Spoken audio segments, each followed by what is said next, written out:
Jack Buck and Jerry Gross from the beautiful new Busch Memorial Stadium. And boy, I tell you, this is some sight. Some 50,000 people on hand. It's turned out to be a lovely evening. Believe you me, if you're not here this evening, you're in for some treat when you do come. Because this is just about as magnificent an edifice as we've ever seen. The lineups again. For the Braves, Alou is in left. Harry Caray in center. Henry Aaron in right. Joe Torre, the catcher. Lee Thomas, the St. Louis boy, at first. Eddie Matthews at third. Frank Bowling at second. Woody Woodward, the shortstop. And Wade Blantingham will be the pitcher. He has won 1 and then lost 2. Earned run average not so good at 663, but it really doesn't mean anything with only a couple of games. For the Cardinals, Javier leads it off. Mike Shannon playing right field, bat second. Kurt Flood in center field. Orlando Cepeda, who got a roar. And boy, if the welcome of a home crowd means anything, Orlando ought to be busting with pride himself, because they really gave him a hand when his name was introduced. Cepeda's at first base. Charlie Smith hitting fifth at third base. Alex Johnson, the first man to hit the ball out of this park, by the way, in batting practice. Alex Johnson will be in left field. Tim McCarver, the catcher. Jerry Buchak at shortstop. And Ray Washburn will be the pitcher. He's won 1, lost 2. Washburn taking his warm-up tosses. Here's Felipe Alou to lead off, first pitch. Low and outside. Boy, this is such a beautiful sight. The first ball that was thrown by Washburn is being carried over now and going to be handed to Warren Giles, the president of the National League. Warren Giles, the president of the National League, who I guess has a souvenir cabinet, as so many other people do. And it's another memento of another brand new ballpark opened under his administration. 1 ball, no strikes. Felipe Alou, the hitter. The windup, the pitch on the way. Strike call, the fastball. That evens it up for a ball and a strike. An enthusiastic crowd. Boy, I hope we can reward them with a victory. 1 ball, 1 strike. Now the windup, here's the pitch. A tap down the third baseline, foul. 2 strikes and a ball. Felipe Alou hitting .289 with 6 homers and 13 runs batted in. I wonder if we'll ever catch a foul ball up here in this booth. Grover Riesinger coaching at third base, native St. Louis. It's like JoJo White at first base. Now the windup, here's the pitch on the way. A ground ball to Javier, to his left. He's got it over to first, easy out. Alou rolled to Javier, who threw him out. And Uli kind of takes a deep breath. There's a lot of tension in the air here tonight. A brand new ballpark, and it's just like a World Series game. Here's Harry Caray from Southern Illinois. Used to be with the Cardinals as a pitcher, now an outfielder. Makes his home in Murfreesboro, Illinois. Left-handed batter, the pitch. Swung, bouncing ball, headed for right field. Javier can't reach it. It's a hit. Geiger, full one on the ground, past Javier. In the right, just out of his reach, and here's Henry Aaron, who's hit 11 homers already. 22 runs batted in, batting .232. The senior class from Ash Grove, Missouri on hand at this historic event.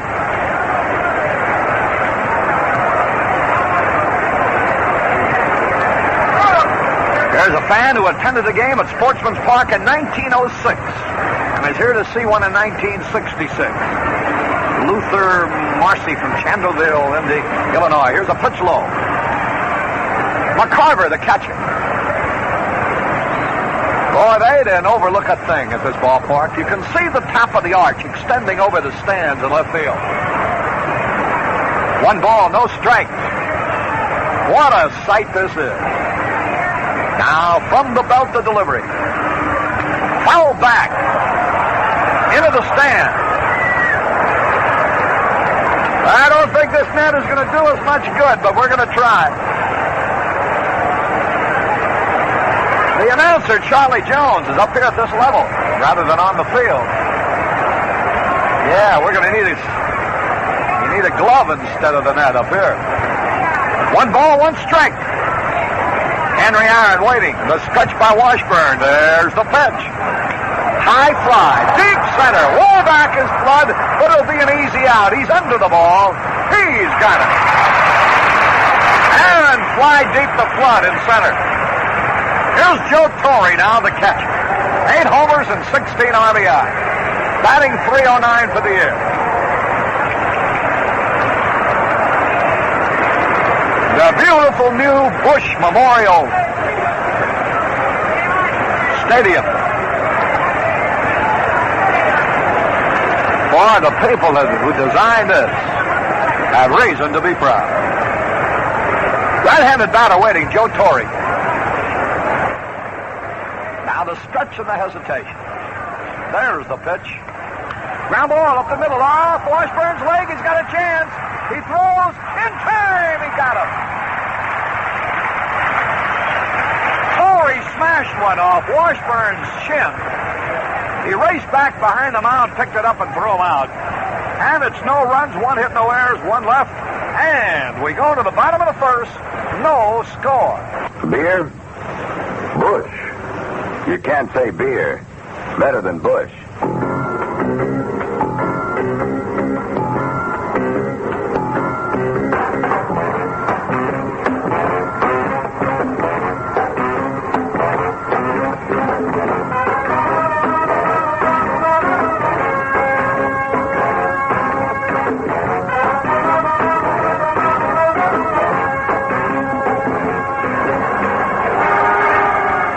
Time to take it easy. Time for a beer. You can't say beer better than Busch. Because Busch is brewed the way beer was meant to be brewed. By Anheuser-Busch. The people who care as much about good beer as you do. So when it's time to take it easy, time for a beer. Make it Busch. You can't say beer better.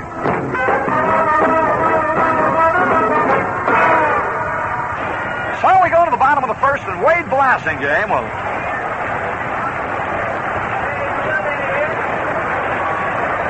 face the Cardinals, and we see the Redbirds for the first time in their new homes. Here's Javier to lead it off. Here's the windup now, the pitch to Javier. Ground ball up the middle, but the second baseman is there. He's got it. Bowling throws in time. He had him played perfectly. Javier bounced one up the middle, but Bowling was cheating to the right, as it were, was giving him all of right field to hit in, and threw him out. Here's Mike Shannon hitting .278. With 2 homers and 3 runs batted in.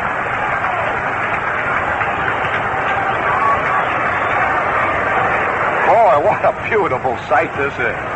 The pitch to Shannon on the way. Fastball low and outside. 1 ball, no strike. Flood will be up there next.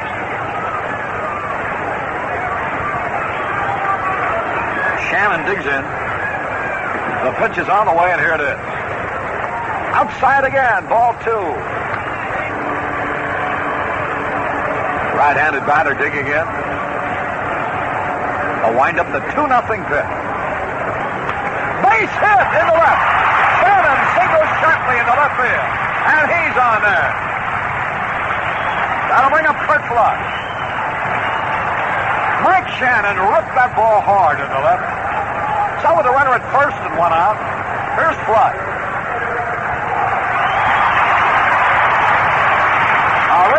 From the crowd for Flood. The runner at first is Shannon. Cepeda would be up there next.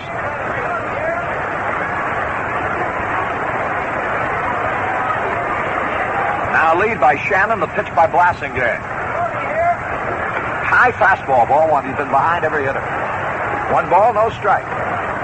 Charlie Jones, who you used to see down on the field level making the announcements, the batter and so forth, is now right to our left here. At the same level, with the press and the radio and the TV. 1 ball, no strikes. A runner at first, 1 away. Here's the stretch. And the pitch. A tap right in front of the plate. The place for first, they get him. But Shannon is safe at second. Torre throws out. Curt flood. Here's Cepeda now.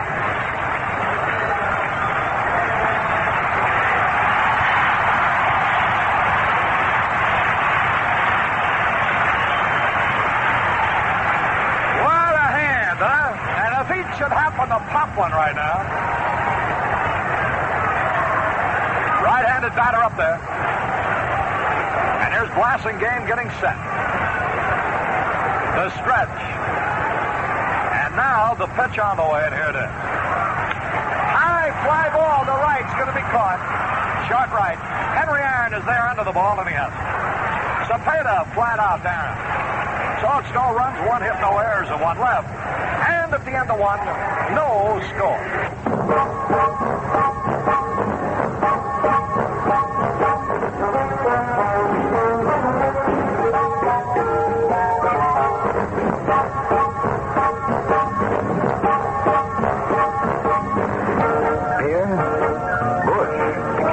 Beer, better than Busch.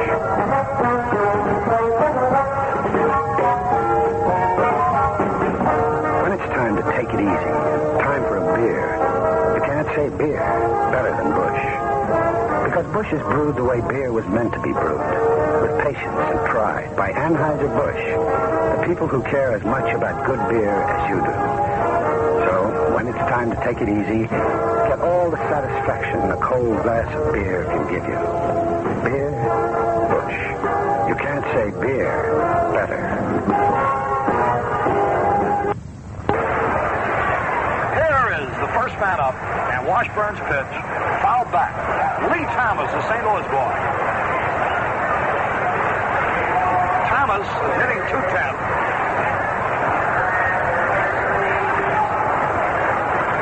Improvement I'm sure that they'll make here is in the public address system, which is not yet functioning 100%. There's a fly ball to center. Flood coming in. He's there. He has it. Thomas flied to Flood. That'll bring up Eddie Matthews. Away to a slow start. Veteran third baseman. Hitting .170 with 1 homer and 5 RBI.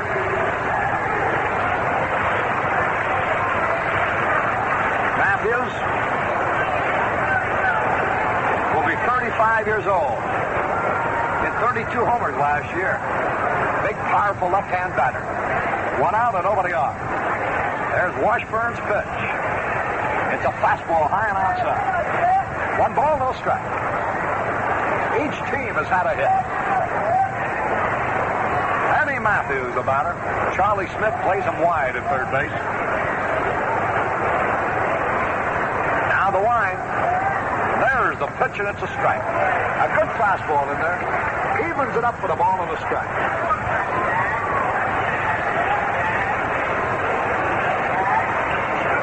Washburn against Blasingame tonight.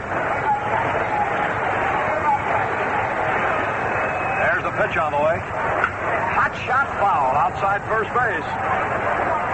And the count. 2 strikes and a ball. Largest crowd ever to see a Cardinal game was 45,770. 1931, that's when all the people were on the field and the record for doubles was established. There's the pitch. Strike 3 call. A slow curve, and Matthews is out on strike. Washburn really changed up on him.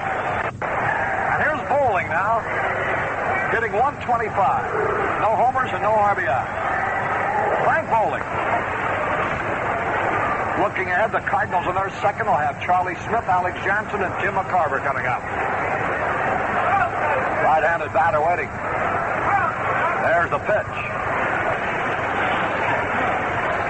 Into the wind, and here's the pitch. Tap right back to the mound. Washburn's got it over to first. Easy out. So it's 1, 2, 3, nothing across. We go into the bottom of the second. No score. Big cars. Small cars. Long cars. Short cars.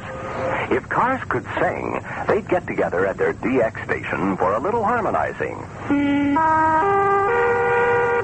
While they might try a new song, they'd wind up singing the praises of their one and only. DX Super Boron gasoline.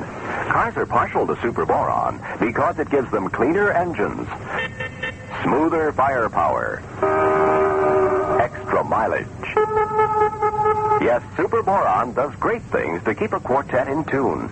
Some of our best customers are cars because they can get Super Boron only at the DX Diamond. No wonder Sunray DX is the oil company known by the customers we keep. In perfect harmony. Well, we go in the bottom of the second. Here's Charlie Smith to lead it off. Smith hitting .357. Skip Caray, you're just beautiful. What would I do without you? The wind-up, and here's the pitch. And there's a strike at the knee. Charlie Smith, the hitter. 2 homers and 5 RBIs. Now Wade Blasingame gets ready. Now the delivery. Slow ball hit on the ground. Woodward's got it over to first in time. Fooled him with a change of pace that time. And Smith rolled out to Woody Woodward. 1 away. Alex Johnson steps up, hitting .192 with 2 homers and 6 RBI. Lou Brock, who's been in a hitting slump, being rested tonight. Just a temporary thing, hoping to break the luck, as it were. Here's the pitch. He had a cut of the fastball, and he fouled it back.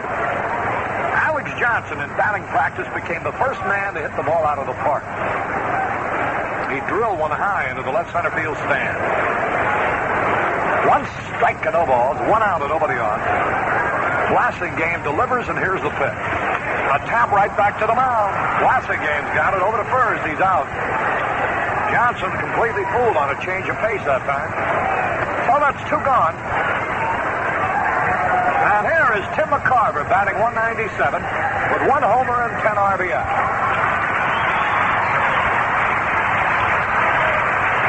Detroit at Cleveland rained out. Minnesota leads the Yankees 4-3 at the end of 7. Baltimore leads the White Sox 3-1 at the end of 4. Washington and California later. Here's the pitch to Tim. Popped up. In foul territory is Joe Torre. He's got it. So McCarver fouled to Torre. And it's 1-2-3, nothing across. At the end of 2, the Cardinals nothing. Atlanta nothing. Well, next time you have a party and you're going to serve beer, Busch is the beer for you. Because you can't say beer better than Busch. And Busch, and handy, no deposit, no return bottles, is a party time favorite. These space savers store easily in the refrigerator, hold 12 full ounces, and cool fast. So let the gang get all the satisfaction ice-cold beer can give them by buying Busch in handy, no deposit, no return bottle. You'll enjoy the convenience and the price, and your guests will enjoy the Busch. We go to the top of the 3rd, and Woody Woodward, the shortstop, hitting .245, playing a good game defensively. Woodward, with no homers and 4 RBIs, will lead it on. Lives in Miami. There he bunts, and it's a beauty. Cepeda's going to have to field it. The pitcher covers. He's out on a good play from Cepeda to Washburn. Orlando got a good break on that. And his experience as a first baseman came in handy. That's a play you see a first baseman undecided on sometimes and not sure whether he should cover first or field the bunt. And by that time, it's too late. In this case, he fielded the bunt quickly, and he fed the pitcher perfectly. 1 out. Here's Wade Blasingame, a real good hitter. One of the best hitting pitchers in baseball. Strike call, fastball. Blasingame has had 3 out of 6 so far this season. We're in the top of the 3rd, no score. The pitch. Curve low and inside. That evens it up, a ball and a strike.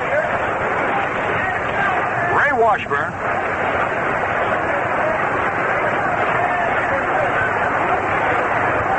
Gets a signal. Ray had the distinction and the honor of pitching his first game. Popped up behind second. Javier goes out. He's calling for it, and he has it. Here's Felipe Alou with 2 outs, the fifth. Curveball outside. That just flashed on the board that he is celebrating his birthday today, his 31st. A great athlete, fine ball player. The windup by Washburn, the fifth. Ground ball to short. Big hop to Buchek. Over to first. In time. And that's another easy inning. 1, 2, 3, nothing across. We go into the bottom of the third. No score. Well, everything is just absolutely beautiful, but we need some runs. And the first man up there will be Jerry Buchek.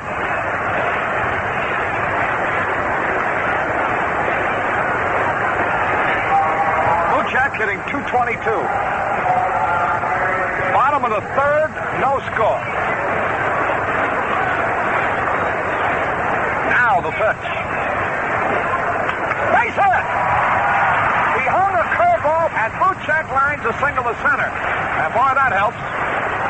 Because that gives Washburn a chance now to move him along. Now Washburn up there. Blasingame gets ready. Buchek a lead. The pitch. He burns, but foul. And boy, was the first baseman, Lee Thomas, ever charging. Lee Thomas, who makes his home here in St. Louis, was born in Peoria. He was in position to shake hands with Washburn before he bunted the ball. That's how rank he charged him.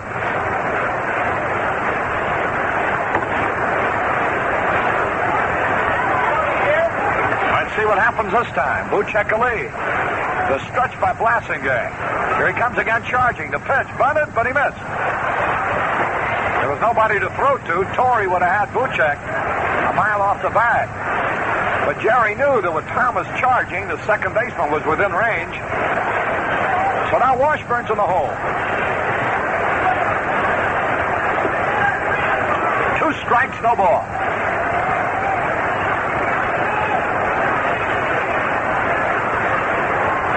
There's the lead by Buchek. The pitch to Washburn. Struck him out.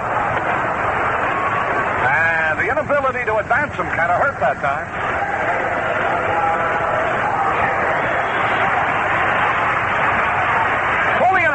Steps up. Foley hits these left-handers.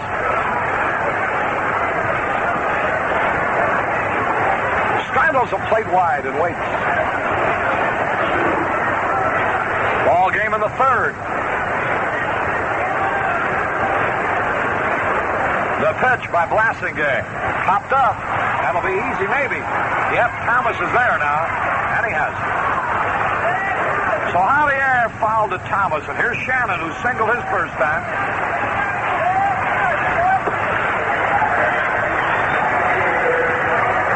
Shannon pumped a couple into the seats. Mike's had 2 homers and 3 RBIs. Batting .278.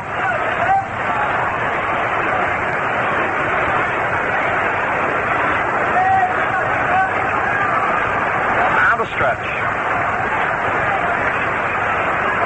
Pitch to Shannon. He had a cut at a bad curveball into the dirt. Strike 1. 1 strike, no ball. What do you think, Jerry? I think this is a great stadium, and I know in talking with August Busch before the ball game, Harry, he's like a kid with a new toy. He thinks this is something, and the crowd is amazing. And he told Kurt Flood before the ball game, let's give him the devil, Kurt, and win the ball game. Now the stretch by Blasingame. There's the pitch. Line drive, right field, base hit. It might roll deep enough for a run. Buchek is around the third. Here he comes. He's going to try it. Here's Shannon going to third. 1-0 Cardinals.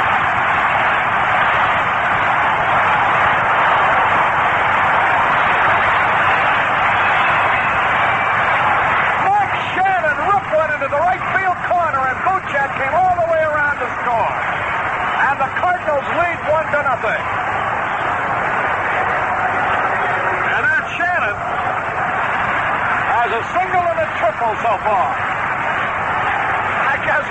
this new ballpark better than anybody. Here's Flood. 2 out, a runner at third. Here's Blassingame's pitch. Low inside. Shannon hit a home run in Chicago in his last time at bat.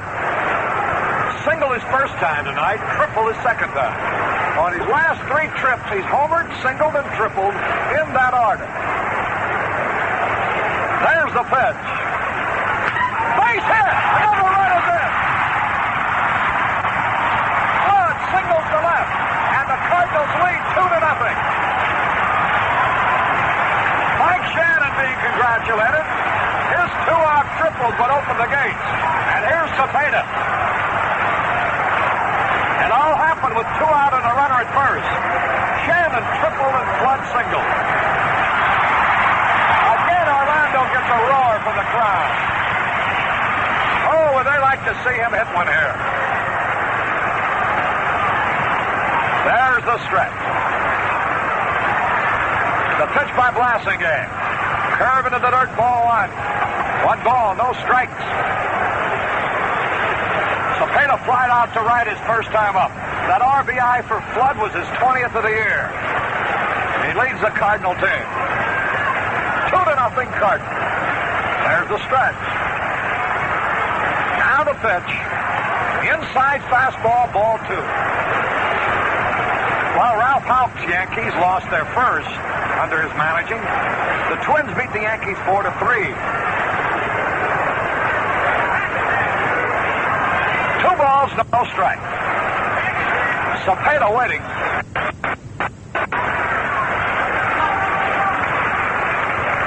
Now Wade Blassingame gets ready, and Cepeda steps out of the batter's box.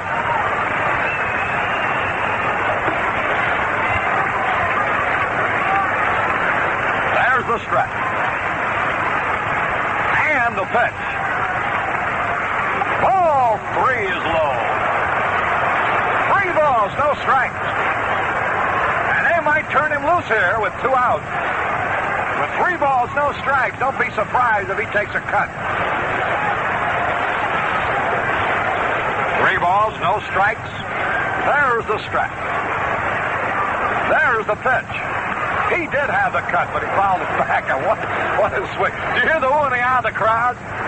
This guy just exudes color. Because he's a hitter.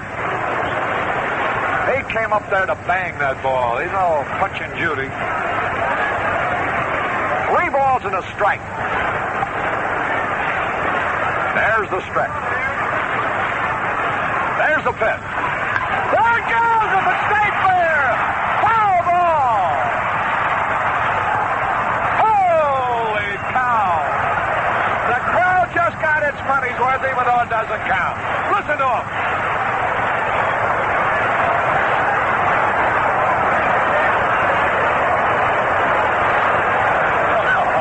Oh, brother. But a twisted foul, a line smash. 3-2 pitch now. Flood will be going. Throw over to first, he's back. 3 balls, 2 strikes, 2 out, 2 in. Cepeda the batter. There's the stretch. And the pitch. Strike 3, folded with a curveball. Cepeda was called out on strikes. And so it's 2 runs. 3 hits, no errors and 1 left. And at the end of 3, St. Louis 2, Atlanta nothing. Pitchers warm up in the bullpen before going into the game. If your career has been confined to the bullpen, if you feel like you're on the warm-up squad at work, here's your chance to get into action at McDonnell Aircraft in St. Louis. McDonnell's future is evident in the headline-making strides they have taken in the spacecraft, aircraft, electronics, and automation fields. Wide-ranging programs open advancement opportunities for degree-holding scientists, mathematicians, engineers, and physicists with or without experience. If you would like to perfect space procedures that will be followed for decades to come, to develop advanced fighter aircraft, automation, or electronic systems, McDonnell has an assignment for you. For an immediate confidential review of your opportunities at McDonnell, send your resume to McDonnell Professional Employment, Box 14108, St. Louis, Missouri. a plans for progress and equal opportunity employer. We go into the fourth inning of the game. Harry forgot to take his net with him. The Cardinals are out in front 2-0, and Ray Washburn has been staked to a 2-run lead, has the better of it over Wade Blassingame so far. We go into the Milwaukee fourth, and their leadoff hitter is Gary Geiger, who has the only hit off of Washburn. He's single to right his first time up. They play him to full. And Washburn's first one in the fourth is high and almost went over the head of McCarver. Jerry Gross, the fans are still buzzing, and I think they're buzzing about the foul ball that Cepeda hit. Jack, you talk about a frozen rope. He really kissed it. I don't know if anybody got in the way of it, but the ball was still going up as it hit beyond the 330-foot mark foul. Next one to Geiger is a strike of the letters.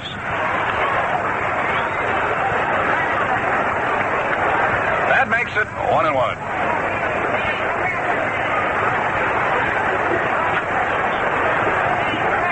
We're in the fourth. Cardinals and the Braves meeting for the first time. There's a pop fly which may drop. Shannon coming in. He can't get it. Knocks it down. Geiger's going to get a double. Shannon tried for the ball, but it was a sinker that fell in front of him. And Geiger sprinted into second base without a play to start the fourth. And it brings up Hank Aaron, who with one swing of the bat could nullify what Buschek, Shannon, and Flood did. Aaron flied to center field his first time up. So Gary Geiger is 2 for 2. Geiger is from Murfreesboro, Illinois, and I imagine a few of his friends are on hand here at the ballpark. Washburn has to pitch to Aaron, and boy, they really play him way around to pull. Johnson in the left field corner and Flood very deep in left center. Washburn off the stretch. Delivers to Henry, and it's a curve outside. Ball one. They've got Aaron, Torrey, and Thomas coming up, and Washburn has his work cut out for him here in the fourth. Ray blows into that pitching hand, which is a peculiarity of his. Checks the runner, fires, and a curve misses outside again, and that's ball two.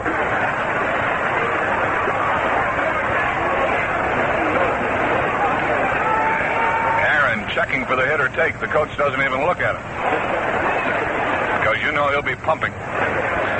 Geiger at second and nobody out. Washburn delivers to Aaron, and it's ball three outside.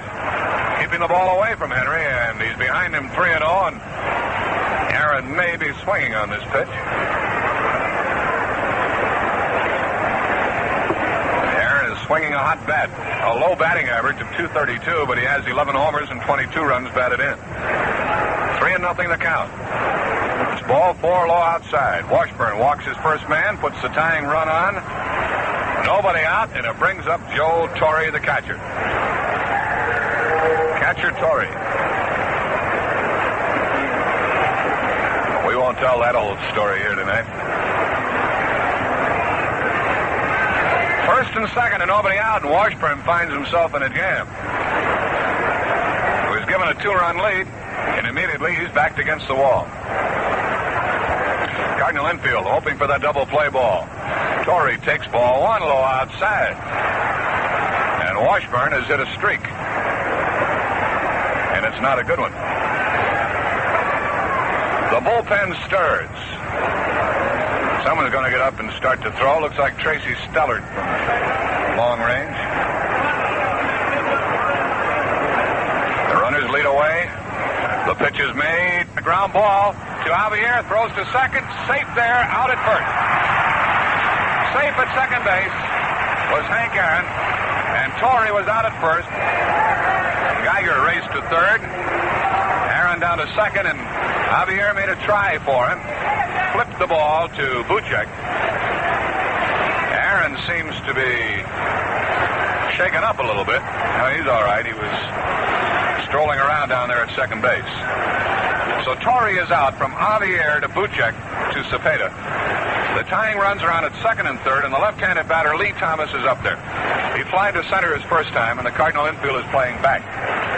They'll give the run on the ground ball. The base hit would tie it. Full windup, first pitch, Thomas inside, almost hit him, ball one. Lee has hit 6 home runs, has a .210 batting average. The next one to Thomas, swung on, and a fly ball to very deep center.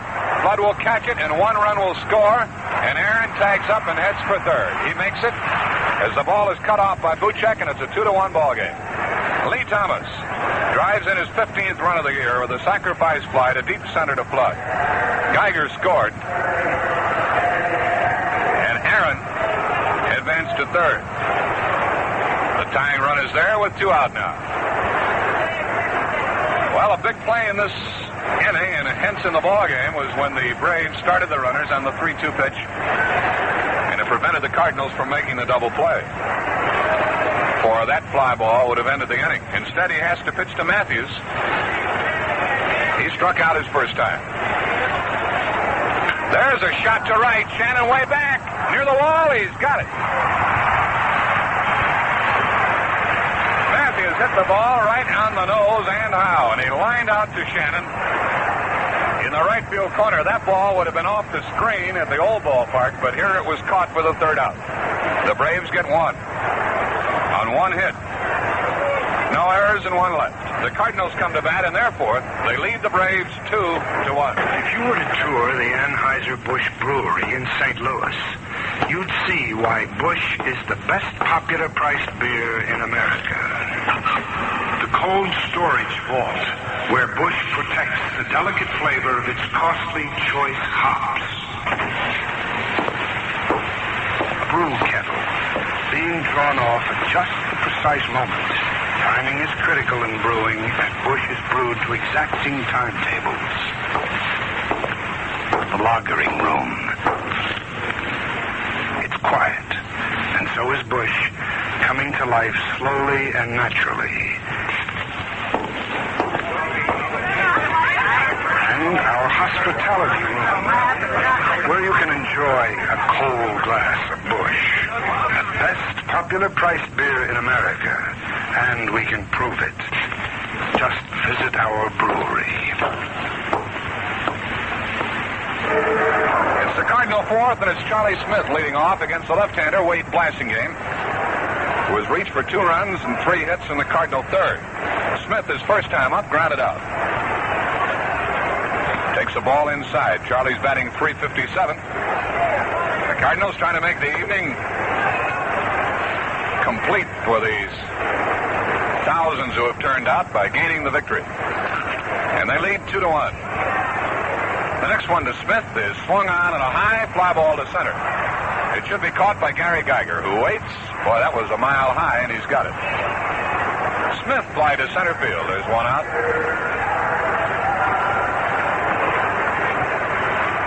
Alex Johnson comes up. He tapped back to the mound his first time. Blassingame fed him a steady diet of off-speed pitches his first time up. Alex batting .192. Ball inside. Blassingame started him with a curve. Lou Brock is riding the bench tonight with a left-hander on the mound. May get into the ball game before it's all over. Change of pace, fly ball, right center. Second baseman backs out. Aaron comes in. Aaron makes the catch. Johnson fly to Hank Aaron in short right center for the second out in the Cardinal 4th. The Phillies lead the Dodgers by the score of 5-1 at the end of 5. Bunting against Perinoski, who relieved Drysdale. Lefevre has a homer for the Dodgers, and Grote has one with a man on for the Phillies, who lead 5-1 at the end of 5. Houston and New York rained out. Chicago and Cincinnati an open date. Marshall and the Giants lead the Pirates 2-0 in the bottom of the 7th. At Pittsburgh, it's Veal on the mound for Pittsburgh, and Marshall looking for his 7th win of the year. Tim McCarver's up with 2 out. Ball 1. Those Giants have won 10 in a row. They're looking for their 11th consecutive victory, and they've got Marshall staked to a 2-0 lead in the 7th, and he's looking for victory number 7.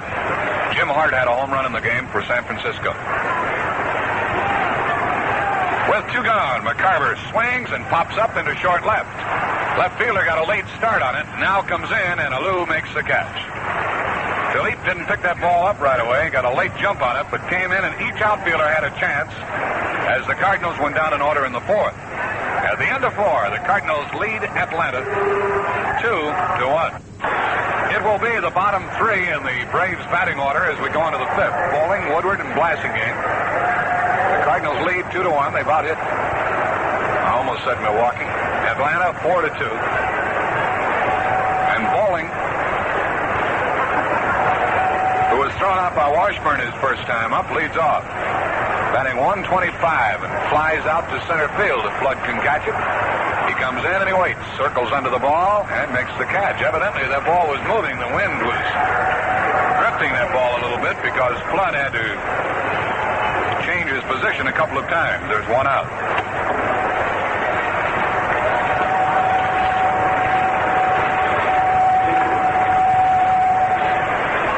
Woodward, the shortstop, a right-handed batter, is up now. He tried to bunt his way on the first time and was retired.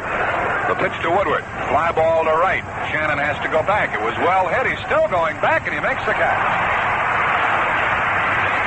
Boy, that Shannon really looks good in that outfield.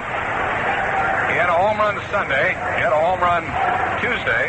He's had a single and a triple tonight. And let's hope it's for real. Because there aren't many better outfielders in the game. And it looks good to see him in the lineup.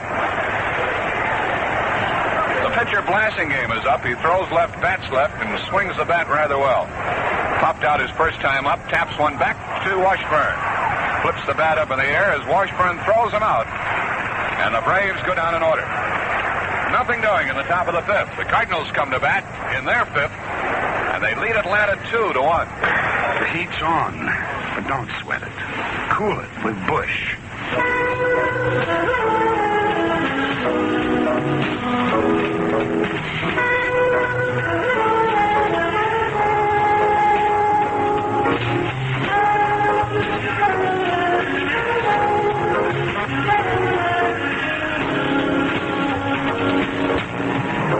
One more time.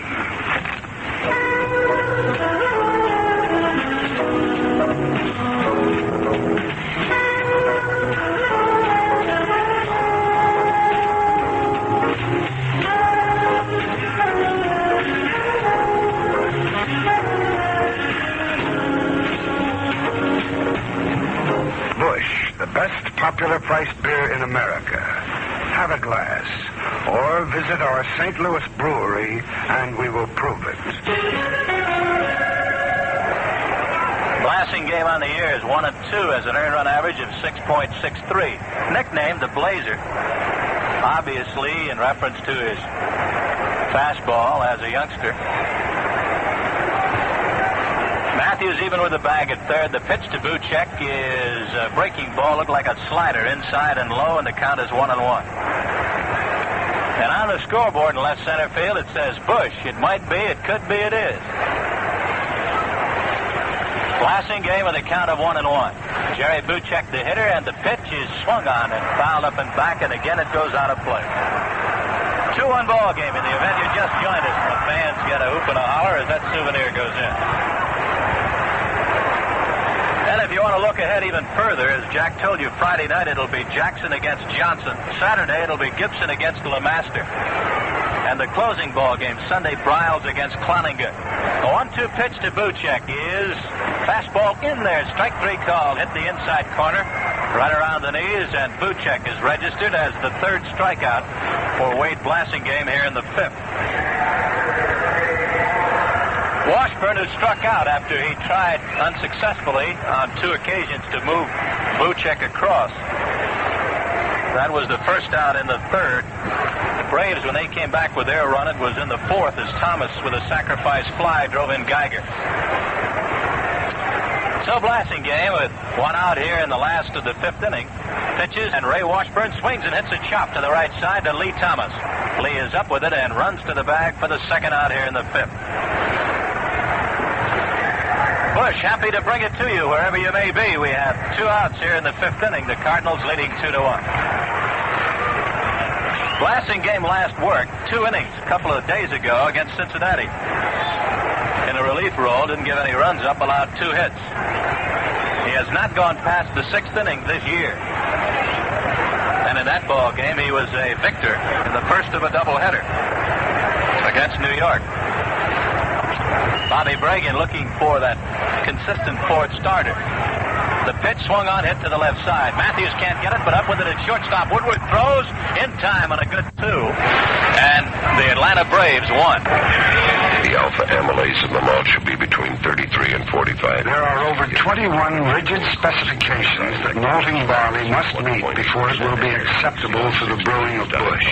The barley used for processing shall be bright and sound, the flavor clean and mellow. The barley used for processing. The grain must be just right, not too moist or too dry, but just right for the brewing of Busch. The malt moisture on receipt of shipment shall not exceed 4.5%. The bushel weight of the malt shall not... The flavor of a beer can't be better than its ingredients.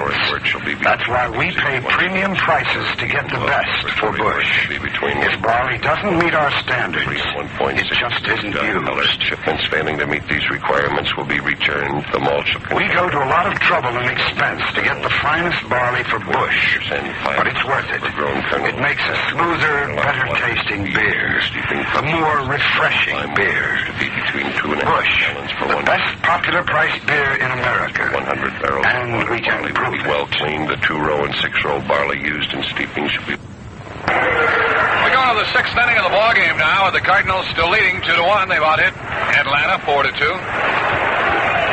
And Ray Washburn on the mound has retired 6 men in a row.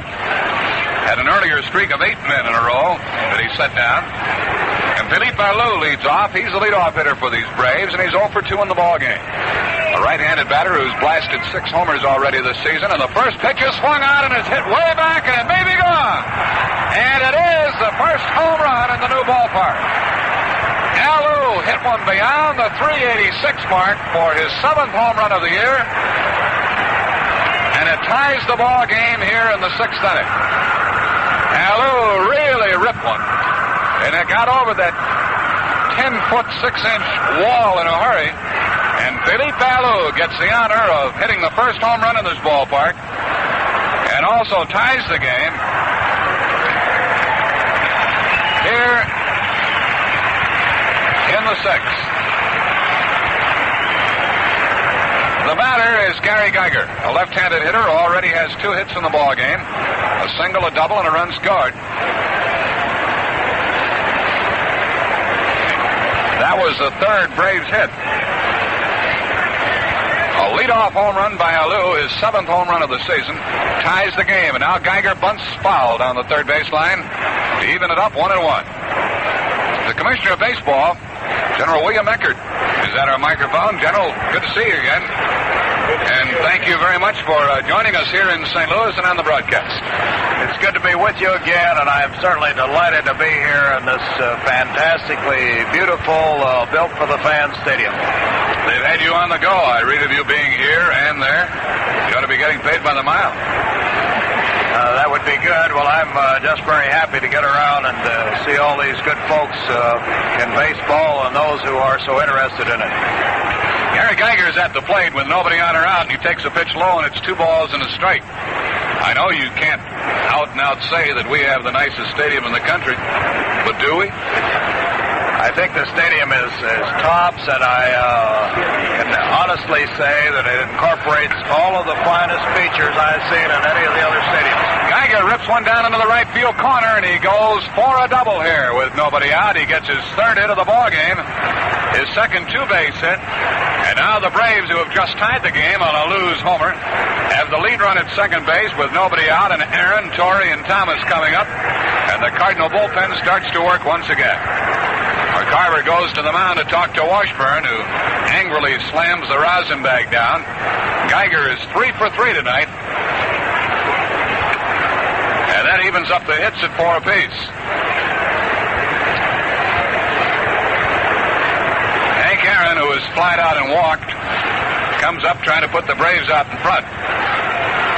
Commissioner, thanks again for coming to St. Louis to help us with this inaugural here this evening. Well, thank you kindly. I'm delighted to be here. It's always good to return to your great city. Hank Aaron swings and misses at a fastball in on him, strike one. And Washburn really has to go to work here or relinquish the lead to the Braves. Washburn checks the runner. The pitch is a curve and a tap. A tough play for Charlie Smith. He's in, over, up, and throws as the other runner advances to third. Gary Geiger goes to third as Aaron is thrown out by Charlie Smith. And now it's Joe Torre at the plate.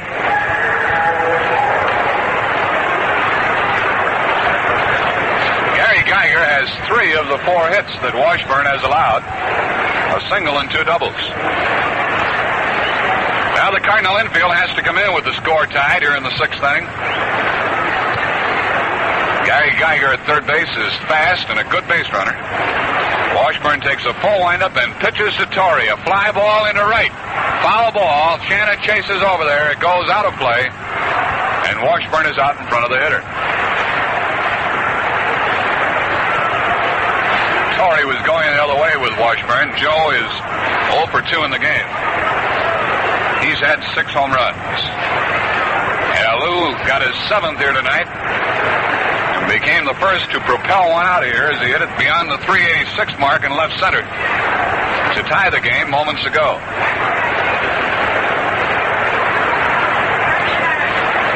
Torre goes to the dugout for a new bat.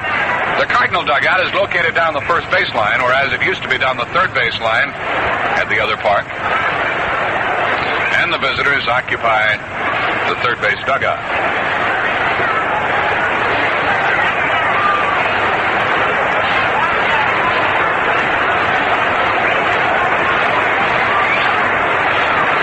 A runner at third with 1 gone. Washburn blowing into that pitching hand.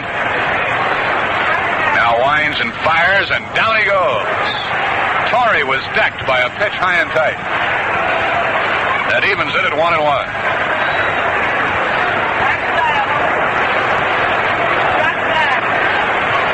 Smith, Buchek, Javier, and Cepeda playing in. The 1-1 pitch is on the way, and a foul out of play into the right field seats. And that's strike 2.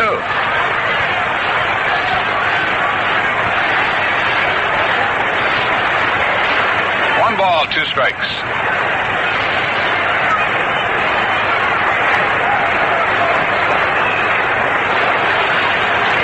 The outfield straight away and deep for Torre, who has power. Geiger, the runner at third with 1 out. The Braves trying to get out in front for the first time. Washburn has him set up, but there's a ground ball to Javier. The runner stays at third. Torre's out at first, 2 out. And Washburn may get out of the inning with only the 1 run being scored. It'll be up to Lee Thomas. The Cardinal infield was in. Torre hit the ball sharply on 1 hop to Javier.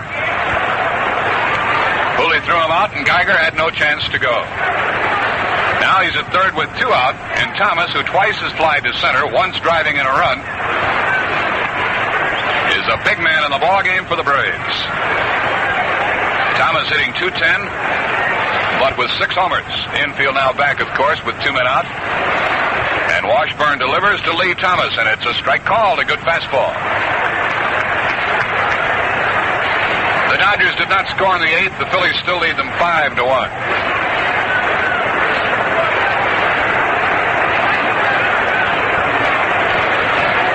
Washburn checks the runner at third and delivers to Thomas, and it's a strike called. A good moving fastball.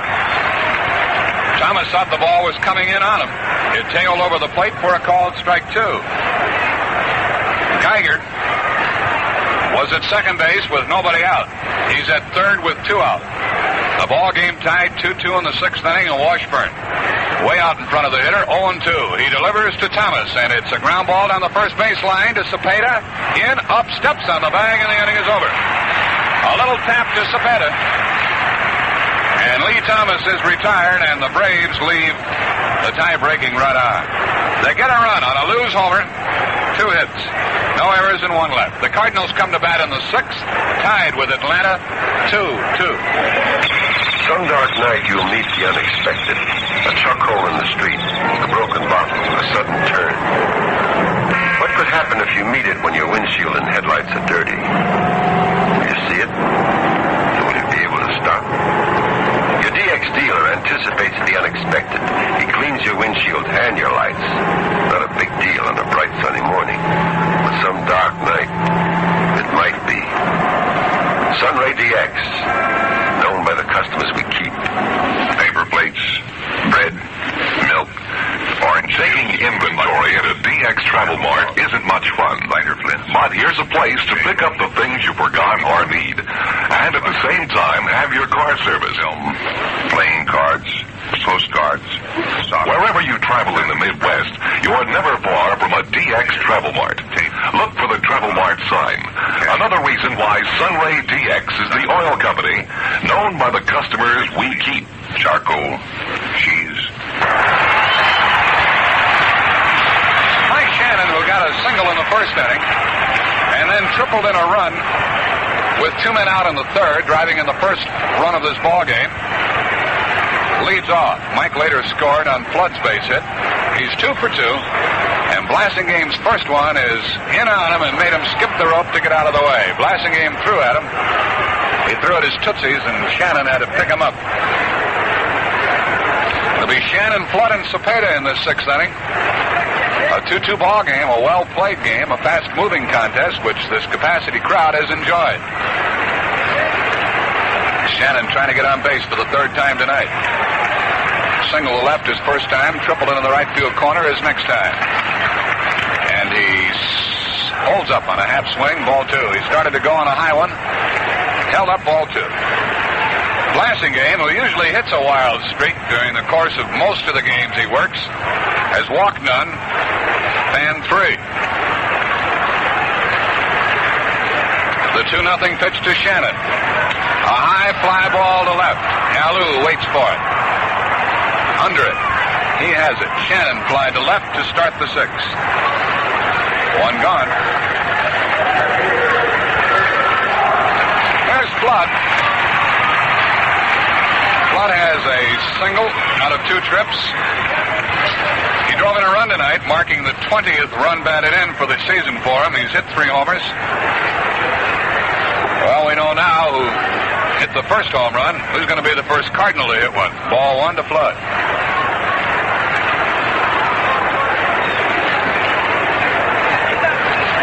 Our accommodations here for radio broadcasting are exquisite at the new stadium. Flood takes ball 2 high inside. Same applies for the television people, the photographers, the press. Everything is first rate and first class at the ballpark, with one exception.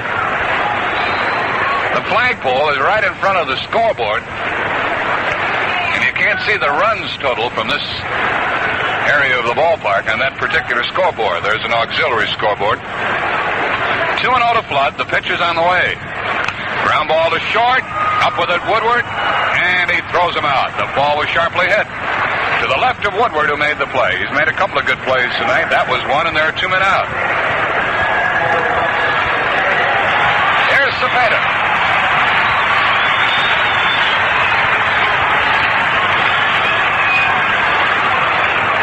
All night long, and Cepeda has been up there twice. The fans have been imploring Orlando to get a hold of one. And this would be an ideal spot with the ball game tied 2-2 in the 6th. 2 out and nobody on.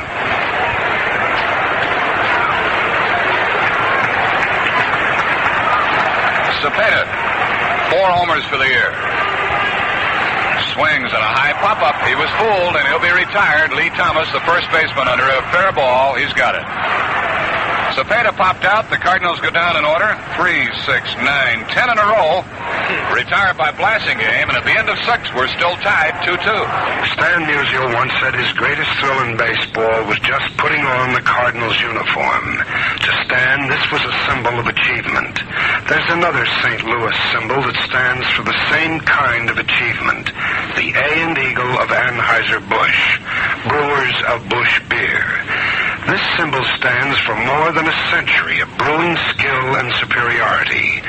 No wonder Busch is the best popular-priced beer in America. It tastes better because it's brewed better.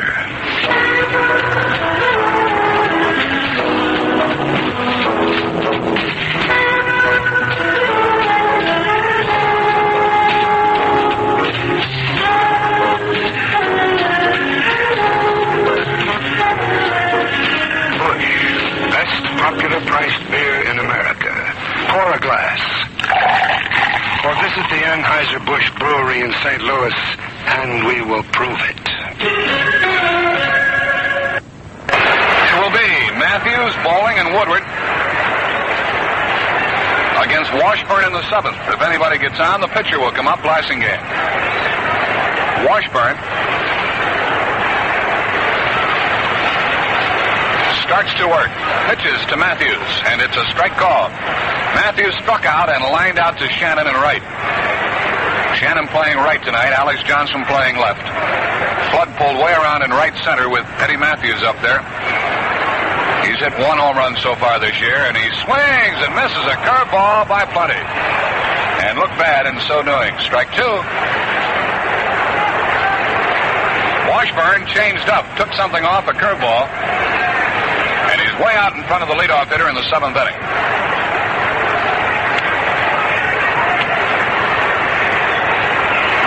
He goes to work again, and a fastball is hit foul off to the right, fielded by JoJo White, the first base coach. It's still strike 2. Well, I wonder how long it'll take this crowd to get out of here tonight.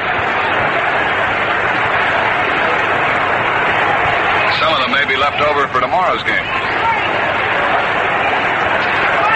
A wind up by Washburn, and the pitch to Matthews, and a base hit to right. Shannon up with the ball, and Matthews is safely out. McCarver had moved way to the outside part of the plate. Washburn was ahead of the hitter, 0-2, but Ray didn't get the pitch where he wanted it, and Matthews singled to right to start the 7th. In 3 out of the last 4 innings, the Braves have put that leadoff man on. The batter is Bowling. He's a good hit-and-run man. He can hit the ball to the opposite field. And Matthews can still run. He leads off first. Bowling is going to bunt. He does to Cepeda. The play goes to first. To Javier covering for the out. So they sacrifice. Matthews down to second with 1 gone. Woodward is the batter. He's 0 for 2. Hit the ball very well his last time up. Applied deep to Shannon and right. Evidently, Blasingame will bat for himself no matter.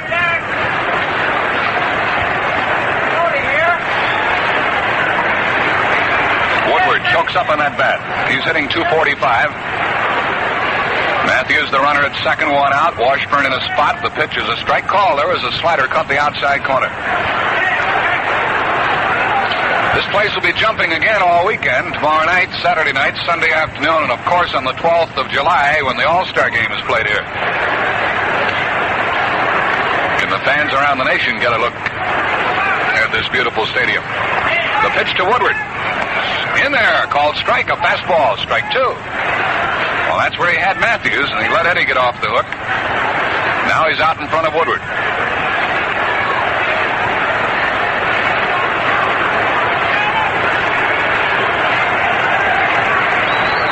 Second, 1 out.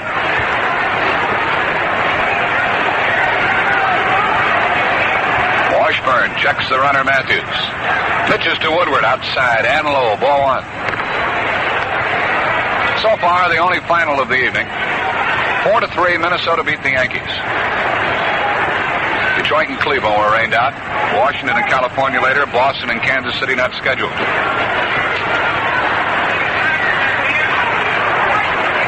Baltimore trails the White Sox 5-3, 7th inning. The pitch to Woodward, and a swing and a miss. He struck him out. A big strikeout as Woodward fans, only the second strikeout for Washburn in the game. And the pitcher Blasingame comes up to try to put himself out in front.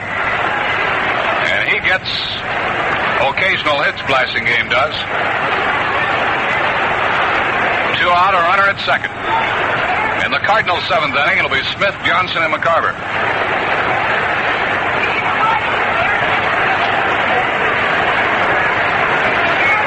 Leadoff single by Matthews. He's now at second with 2 out here in the 7th. The Braves have out-hit the Cardinals 5-4, and we're tied 2-2. Blasingame waiting. The pitch is a tap out in front of the plate. McCarver gets it and throws, and he's out, and the inning is over. The ball was in on Blasingame, and he tried to duck it. It hit the bat, went fair down the third baseline, and McCarver to Cepeda retires the side, and we still have a tie game. No runs, 1 hit, no errors, 1 left. 4 stranded for the Braves in the game, and now it's 7th inning stretch time at Busch Memorial Stadium for the first time. And here's the score. The Braves 2, the Cardinals 2.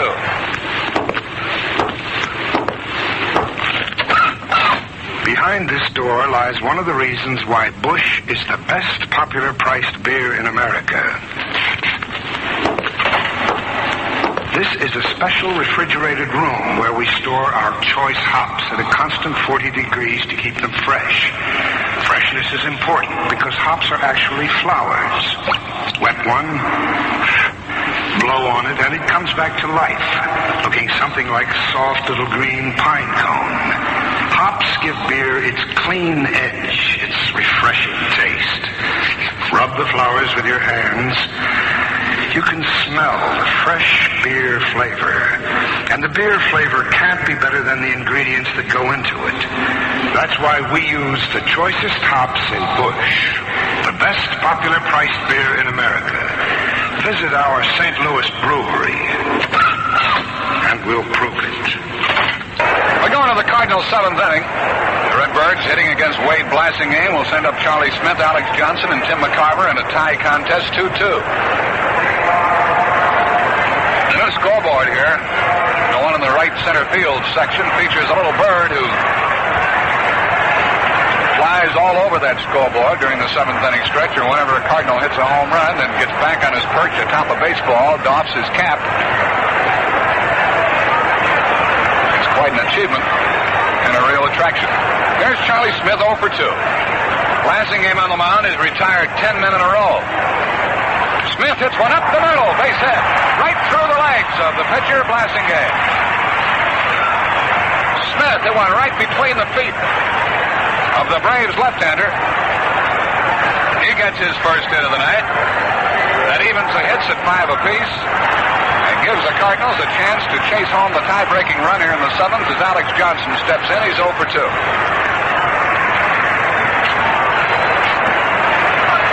Alex batting 192 and hitless tonight. Tap back to the pitcher and fly to right. Smith the lead. They're looking for the bunt. He's going to bunt in the air, and it's foul and out of play. He bunted the ball foul back over the screen and into the seats.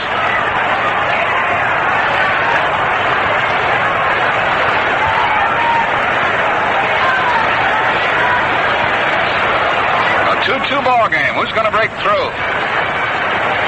Who's going to get the big run? And will it be enough? Or in the 7th? Matthews is still in at third. Lee Thomas, the first baseman, is holding Charlie Smith and then dashing in with the delivery. The pitch, he's going to bunt again. He bunts foul, strike 2. Joe Torre, the catcher, caught that one off the fingers after it had been fouled. Strike 2. Or the Braves were really sure that Johnson was going to bunt. They were certainly charging. Strike 2, the count. Checking that Dodger game. They're in the 9th inning now, and the Dodgers trail still 5-1. As Darrell Knowles, their fine left-handed reliever, is going to try and nail it down for Jim Bunning. Here, Johnson is trying to advance the runner. He's going to swing. He takes it high. Ball 1. Gave no indication of bunting that time.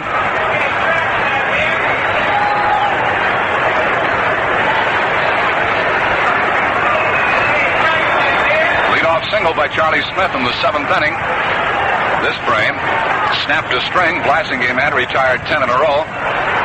Smith gets on, and Alex Johnson is trying to do something about it. He waits. To the belt, the left-hander pitches to Johnson, and a curve, a high fly ball to right. It's going to be caught by Hank Aaron for the first out. He's near the line, and he hauls it in. Smith gets back to first. Johnson went the other way, but flied out to Aaron.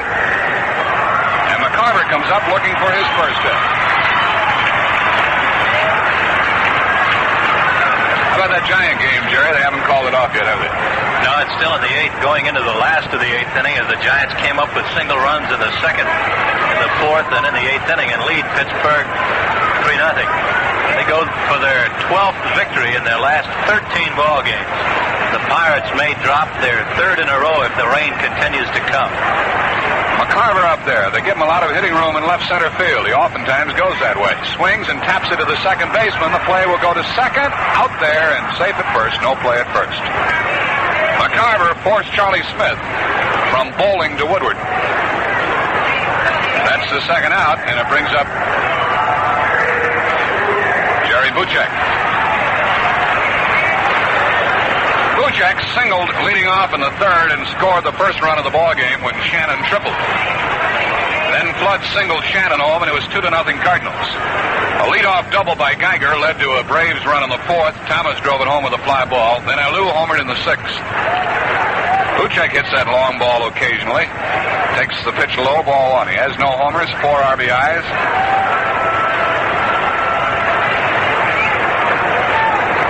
Leadoff single, but now the man's at first with 2 out. It'll be the top of the batting order for the Braves in the 8th.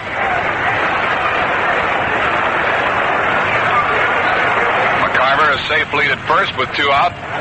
Buchek fouls one at the feet of the catcher, Torrey, who got hit again by a foul tip. I guess he's been hit about 5 times tonight. 1-1.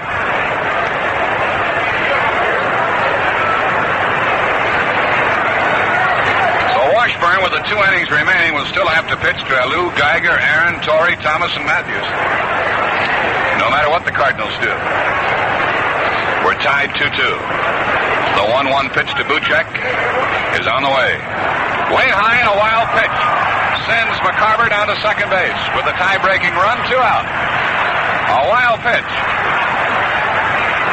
Torrey got a glove on it but couldn't slow it down. Now the base hit by Buchek would likely put the Cardinals out in front. They're going to walk him, however, and pitch to Washburn.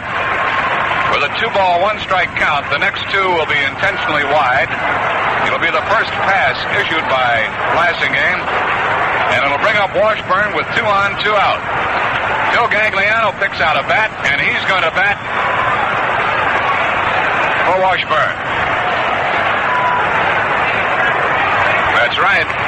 Gagliano is going to pinch hit for Ray Washburn, who cannot lose and could win if Phil delivers here in the 7th. I have no idea who the new pitcher is going to be. You can't tell from anywhere in the ballpark. Well, few people can. But certainly not from here. Washburn will leave after pitching 7 innings, allowing 2 runs and 5 hits. Walking 1 and fanning 2. And the new Cardinal pitcher will have to work to the top of the Braves batting order in the 8th. What will the score be? Gagliano, the hitter. Batting for Washburn against the left-hander Blasingame. McCarver at second, Buchek at first. The pitch is made, and Gagliano takes a ball. It popped out of the glove of the catcher, but no one could advance. Gagliano has had 3 out of 17. No homers, 1 RBI. They bring the Braves outfield in closer than they were. The pitch to Phil on the way. He takes it in the dirt, blocked by Torrey. Ball 2. Torrey made sure that one didn't get by him. He went to his knees, blocked the ball, kept it out in front of him, and it's ball 2. And Phil may get a good ball to hit right here. Leadoff hitter Javier is on deck. The Braves bullpen goes to work now. 2 on, 2 out. The stretch. The runners lead away. Here it is to Gagliano. Strike called at the knees. A fastball at the knees, and Gagliano took it. You can see that Blasingame is very intent on keeping the ball down.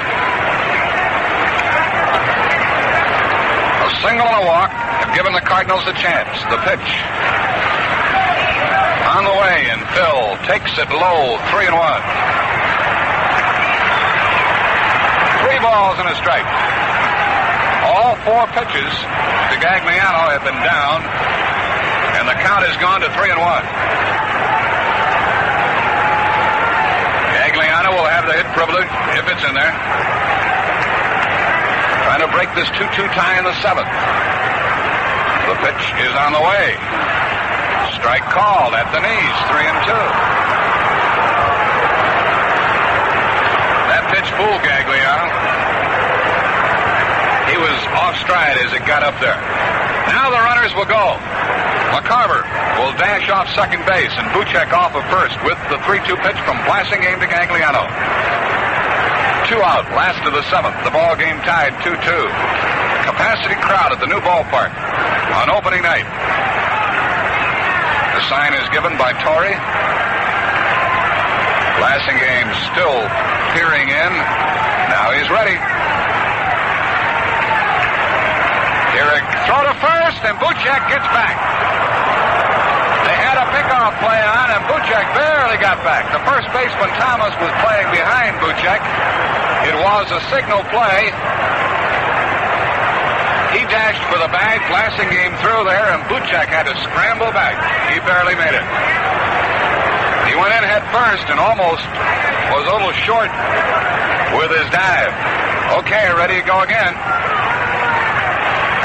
Here's the pitch. There go the runners. A high pop-up should end the inning. The first baseman, Thomas, waits. Everybody running. 2 out. He's got it. And the inning is over.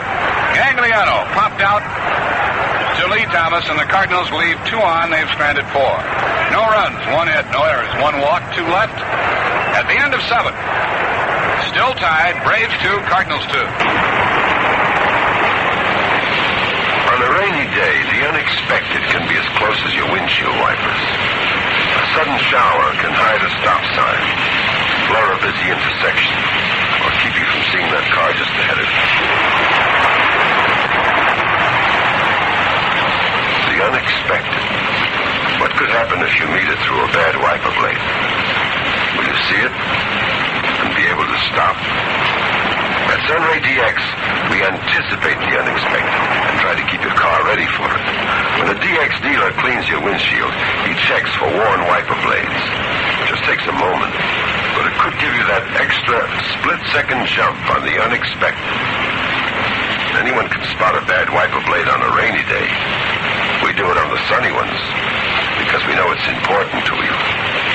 Let us take care of your car and show you why Sunray DX is the oil company known by the customs we keep.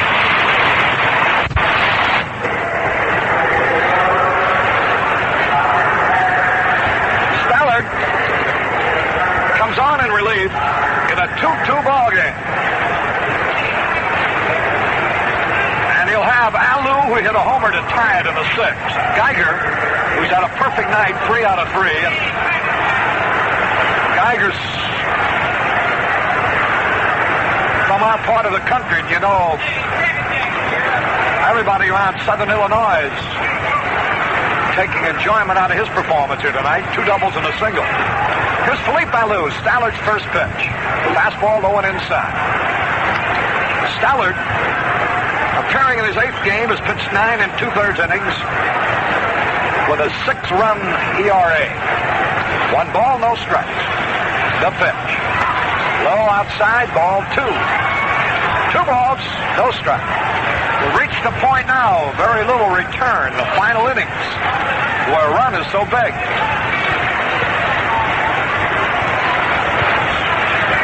Getting colder, it's about 52 degrees now. Stallard's pitch on the way, and here it is. And there it goes! No doubt about it. Almost hit the scoreboard. So Stallard's contribution on the very first man he faces, a tie-breaking home run that almost was hit into orbit. I thought sure it was going to hit the scoreboard.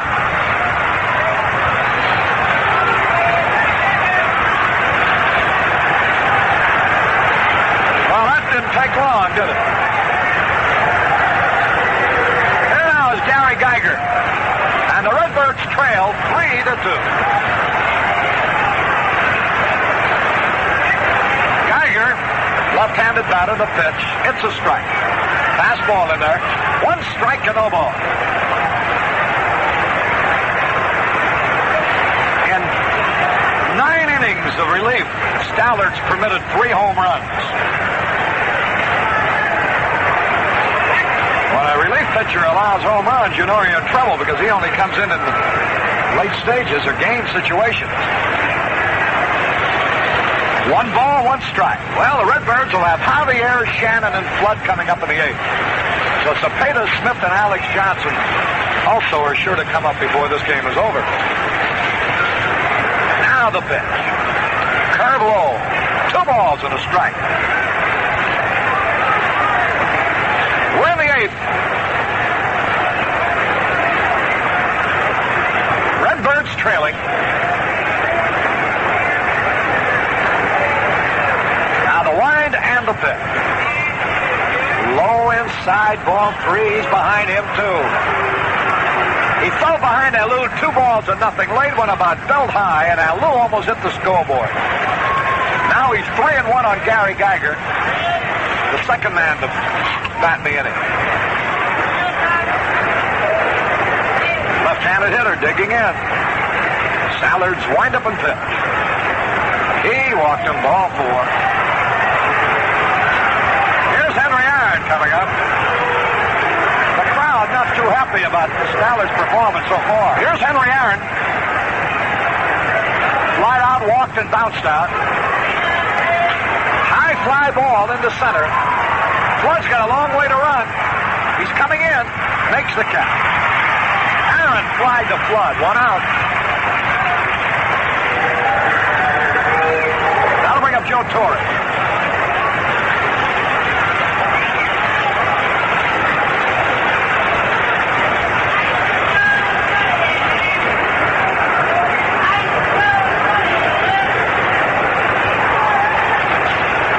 Wire for the McCarthys and the Davenports here.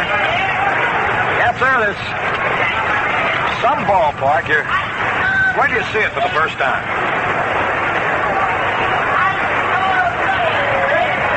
It'd be great to pull this one out of the fire, and they got 2 big innings to do it. And here is Torrey waiting, and Stallard throws over to first base and the runner back.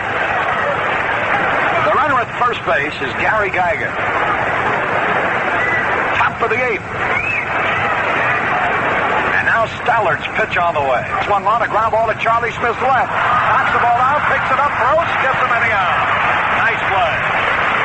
Torrey rolled to Charlie Smith. Fumbled the ball for a moment, but picked it up while on the run and threw him out. That'll bring up Lee Thomas. And Red Shandies comes out.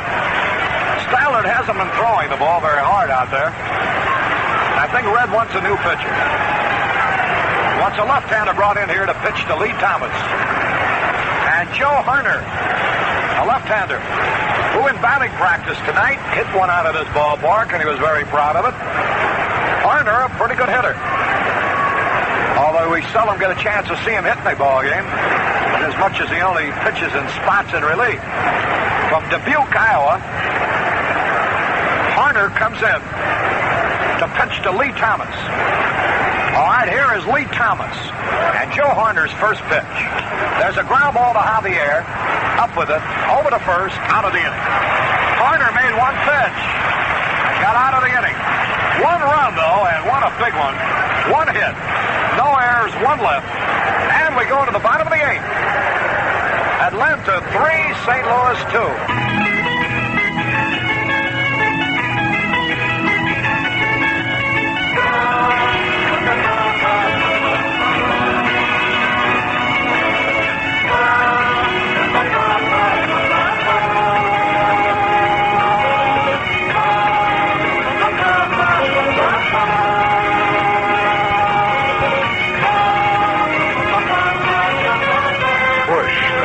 Popular-priced beer in America, and we can prove it.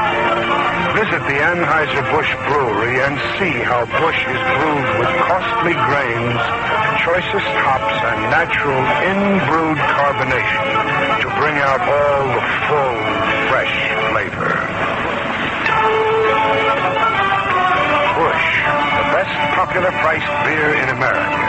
Have a glass. Or visit our St. Louis brewery and we will prove it. Billy O'Dell is replacing Wade Blasingame for the Braves, who have a one-run lead going to the bottom of the game. Digger O'Dell, who always pitches effectively against the Cardinals, takes over.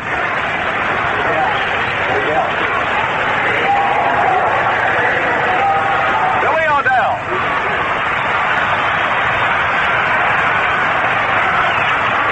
Here's the wind, and here's a pitch. To Javier, and it's outside.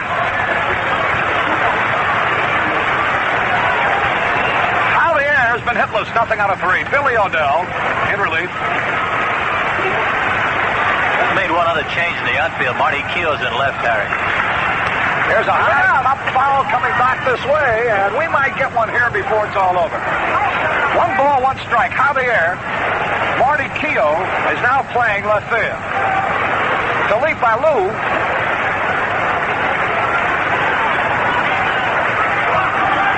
hit 2 homers here tonight. 1 ball, 1 strike. There's the pitch to Hooley. A bouncing ball to Matthews. He's got it. That ought to be easy. Here's a peg. He gets him 1 away. Javier bounces out to Eddie Matthews, and here's Mike Shannon. 1 gone. The Braves lead 3-2. Shannon's had a good night, 2 out of 3.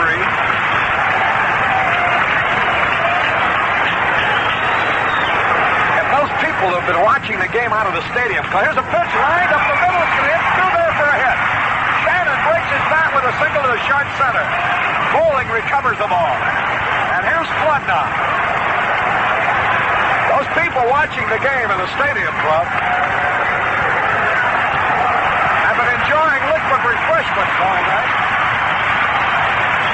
They're not going to much care who wins. Here's Flood with 1 out and 1 on. That was Shannon's 3rd hit. The pitch to Kurt. Mouthed it up on the infield in foul territory, and Joe Torre, Lee Paddles, they collide, and Torre holds the ball. So it's all up to Cepeda. Juan Marichal just pitched another shutout. That's 7 in a row for him.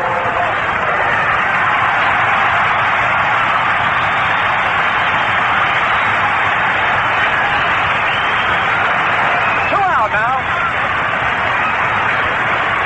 Cepeda the batter. The score 3-2 in favor of Atlanta. Orlando getting set to stretch. There's a pitch. It's a high drive, center field, but it's going to be caught. And it's an easy out. Cepeda flies out to center. To Geiger. And it is 1 hit, no runs, no errors, 1 left. At the end of 8, Atlanta 3, St. Louis 2. Here now, Joe Harner facing Eddie Matthews. Here's the pitch. And it's a curveball low and outside. Cardinals will have 1 final chance, and it'll be Smith, Johnson, and McCarver due up in the 9th. There's a fastball at the knees to Eddie Matthews. Bobby Bragan has placed Marty Keogh in the 9th spot, and he is going to hit O'Dell in the 1st spot, as he obviously made his move in an attempt to get a little more power in here in the 9th. The pitch to Matthews swung on. A little pop fly. Buchek going back. On the grass, he has it. Matthews popped to Buchek. That's 1 out. And here's Frank Bowling, the second baseman. He's 0 for 2. Each team has had 6 hits. And the difference has been the home run bat of Felipe Alou celebrating his 31st birthday tonight. He homered off Washburn in the 6th to tie it up. And then he homered off Stallard in the 8th. There's a strike call to put the Braves into their present 1-run lead. 1 out. Ball game of the 9th. The pitch to Bowling. Ground ball, Javier to his left, up with a nice lick. Over to first in time. Nice play. Javier went a long way to his left. That'll bring up Woody Woodward, the shortstop. He's nothing out of 3. Joe Harner.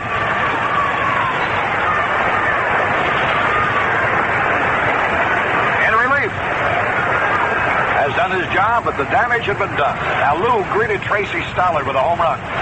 The first man to face him in the 8th. That's the difference. Here's the pitch. Strike at the knees call.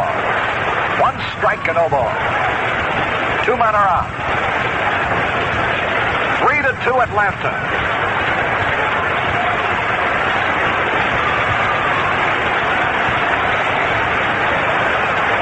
Here's the pitch on the way. He fouled tip. The Cardinals will have the lower part of the batting order. Charlie Smith, Alex Johnson, and Tim McCarver coming up in the 9th. Can they put on a rally and pull this one out of the fire? A cool evening, but it's been a historic evening in St. Louis. Low outside. 2 strikes and a ball. Boy, you can imagine how proud men like Gussie Busch and Jim Hickok and Dave Calhoun and there's many other associates. Here's the pitch. Popped up. Cepeda coming over.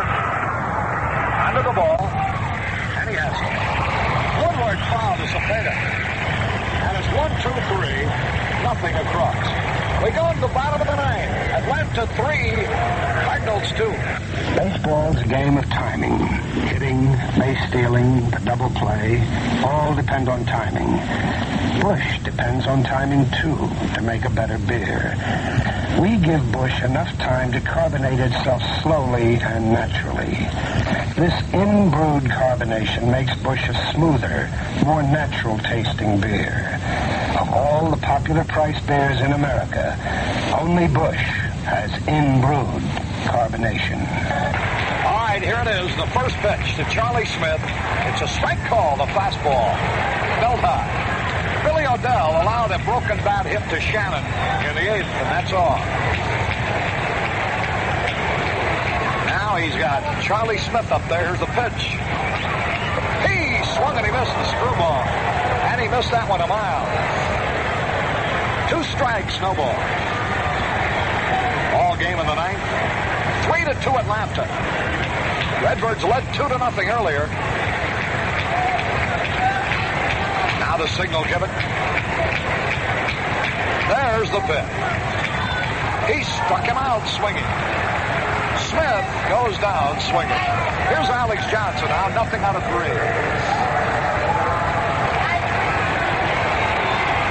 And Alex is due. His average going into the game was 192. 1 out, nobody on base. There's the pitch on the way. There's a drive to left field. There's a hit. And there's Johnson around first.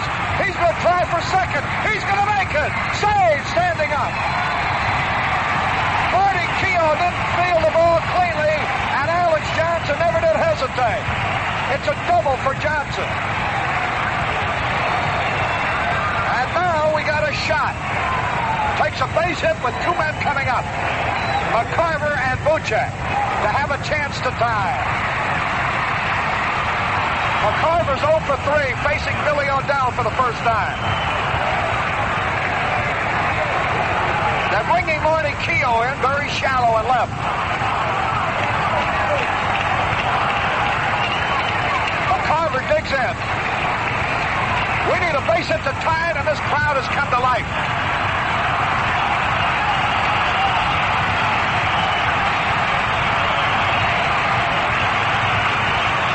Gets ready. Pick off play at second base. Safe. Boy, it was close. As O'Dell whirled and fired to Woodward. We need a base hit to tie it in the bottom of the 9th.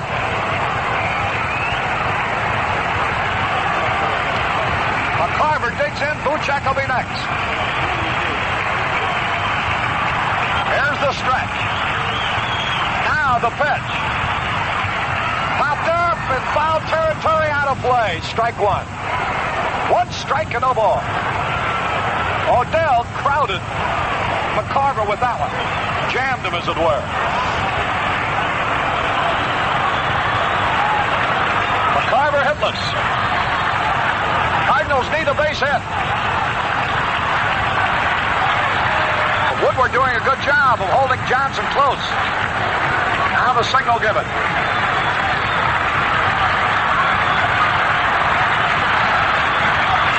There's the stretch.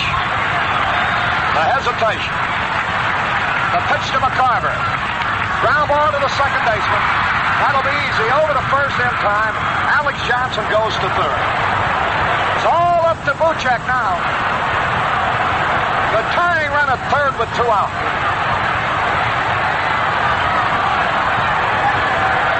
Buschek drove in scored a run, rather, in the third. 2 men are out. Alex Johnson, the runner at third. Billy Odell gets ready.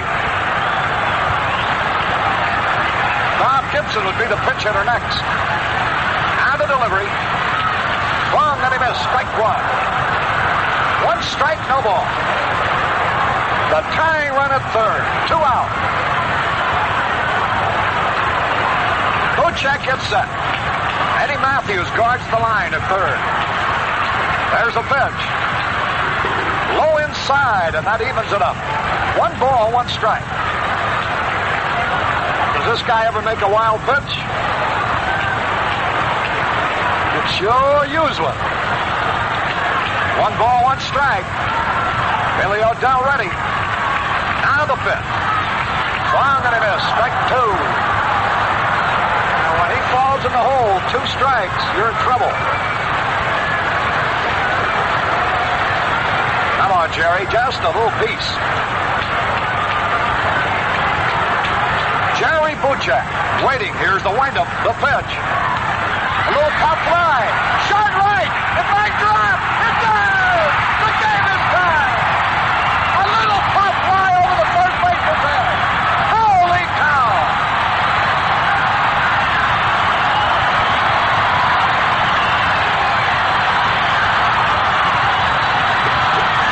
And that will look like a streaming line drive in the box score. A blue pop fly just behind Lee Thomas. The score is tied. Bob Gibson, the pinch hitter here for Joe Harder. Buschek with his second hit. There's the stretch. The pitch. High and inside, ball 1. And Billy Odell is really mad about the whole thing now. Within 1 pitch.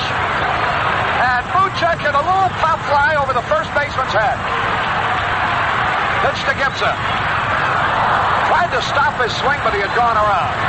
1 ball, 1 strike. Now the air would be next.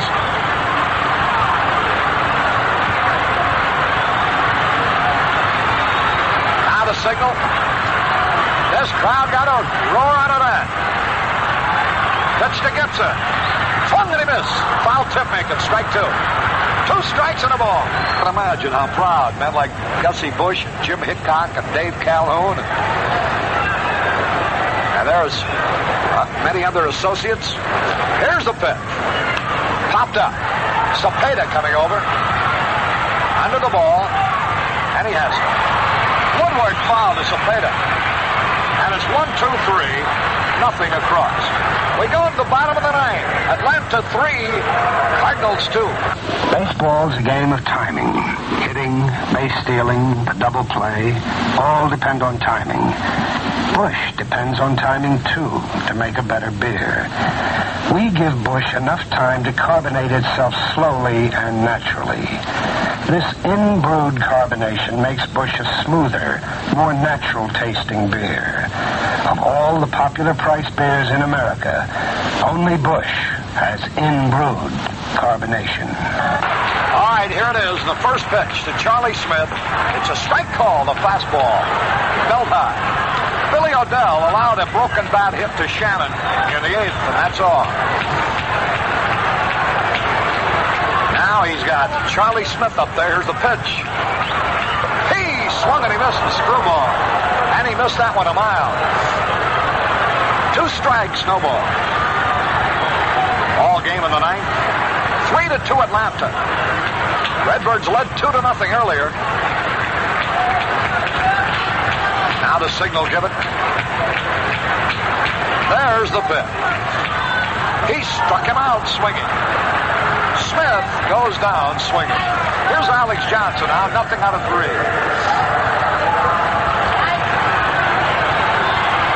And Alex is due. His average going into the game was 192. 1 out, nobody on base. There's the pitch on the way. There's a drive to left field. There's a hit. And there's Johnson around first. He's going to try for second. He's going to make it. Save, standing up. Marty Keough didn't field the ball cleanly, and Alex Johnson never did hesitate. It's a double for Johnson. And now we got a shot. Takes a base hit with 2 men coming up. McCarver and Buchek to have a chance to tie. McCarver's 0 for 3, facing Billy O'Dell for the first time. They're bringing Marty Keough in very shallow and left. McCarver digs in. We need a base hit to tie it, and this crowd has come to life.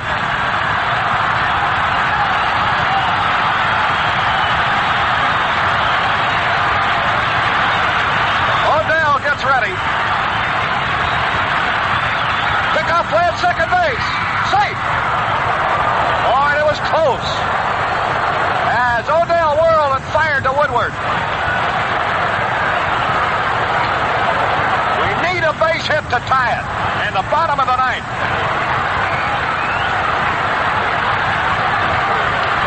McCarver digs in. Buchek will be next. Here's the stretch. Now the pitch. Popped up in foul territory, out of play. Strike 1. 1 strike and no ball. O'Dell crowded McCarver with that one. Jammed him, as it were. McCarver hitless. Cardinals need a base hit. Woodward doing a good job of holding Johnson close. Now the signal given.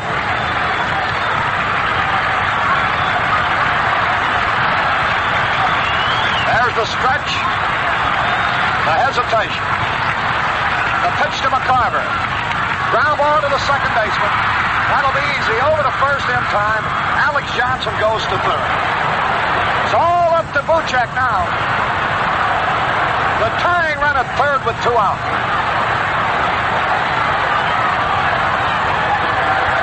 Buchek drove in scored a run, rather, in the 3rd. 2 men are out. Alex Johnson, the runner at third. Billy O'Dell gets ready. Bob Gibson would be the pinch hitter next. Now the delivery. Swung and he missed. Strike 1. 1 strike, no ball. The tying run at third. 2 out. Buchek gets set. Eddie Matthews guards the line at third. There's a pitch. Low inside, and that evens it up. 1 ball, 1 strike. Does this guy ever make a wild pitch? Could sure use one. 1 ball, 1 strike. Billy O'Dell ready. Now the pitch. Swung and a miss. Strike 2. Now when he falls in the hole, 2 strikes, you're in trouble. Come on, Jerry. Just a little piece. Jerry Buchek waiting. Here's the windup. The pitch. A little pop fly. Shot right. It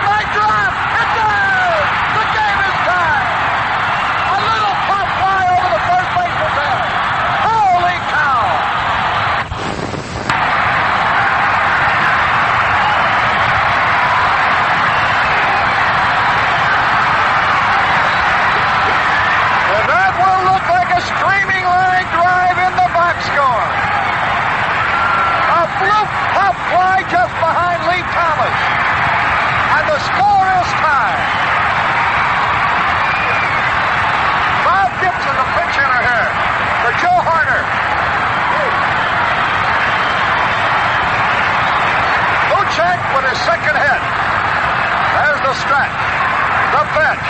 High and inside, ball one. And Billy O'Dell is really mad about the whole thing now. Within one pitch. And Buschek hit a little pop fly over the first baseman's head. Pitch to Gibson. Tried to stop his swing, but he had gone around. 1 ball, 1 strike. Javier would be next.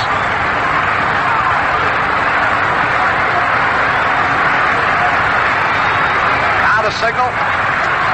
This crowd got a roar out of that. Pitch to Gibson.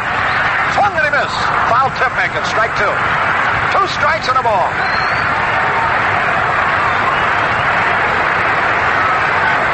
I guess everybody up in that stadium club just ordered another round. There's the pitch. Ground ball into left, the base hit. Buschek around second. He's going to try for third. He's going to make it. Sliding head first.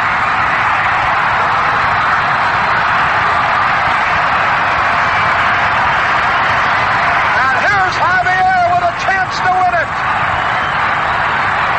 Gibson is 8th hit this year in 24 times at bat, which is a .333 batting average. When he goes into talk contract next winter, he'll talk 2 contracts. One is a hitter and one is a pitcher. Oh, to win it right now. Javier. Runners first and third. Billy O'Dell gets set.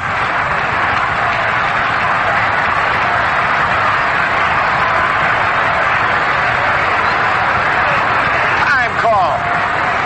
Oh, what thrills on this first night. You couldn't want more excitement. Wherever you're listening, we hope you're enjoying it. Billy O'Dell gets ready. Here's a pitch to Javier. Ground ball on the third base line. Long peg by Matthews. The inning is over. Matthews throws out Javier from deep third, and it's 1 big run. 3 hits, no errors, 2 left, and the first ball game ever to be played in this beautiful new stadium will go in extra inning. At the end of 9, Atlanta 3, St. Louis 3. Beer? Busch. You can't say beer better than Busch.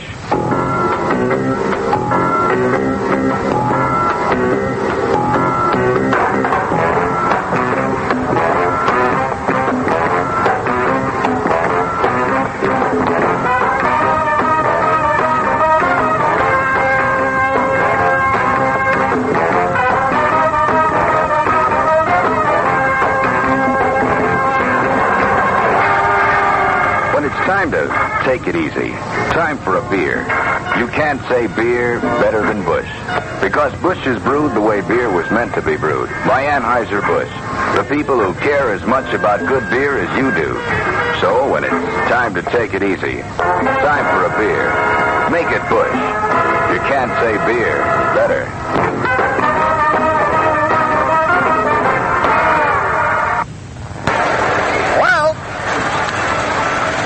Let's take a look here at the 10th inning. They will have Marty Keough due to be the first hitter, but they're going to pinch hit for him.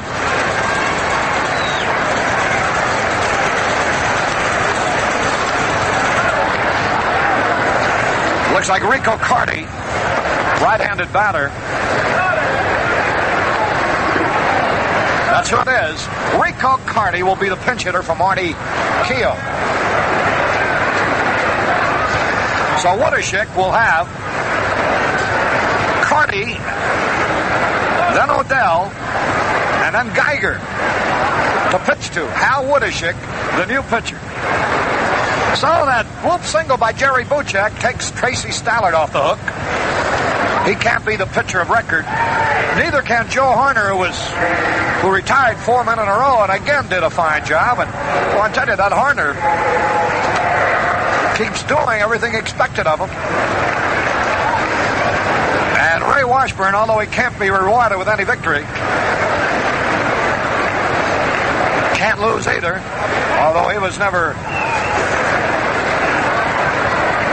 on record record from that standpoint because he never was behind. And here's Rico Carty, a pinch hitter. I still have a feeling this game's going to end with Cepeda hitting one out of sight. The pitch to Carty is low. Carty hitting .253. No homers, 8 RBIs. Struck out 10 times and 75 times at bat. Big, strong, and fast. Here's the pitch on the way. Ground ball right back to Woody. He's got it. Flips it over to Cepeda for the out. One away. Now to bring up Felipe Alou. See, Alou stayed in the ball game with Keogh going in there, or from the announcement we got.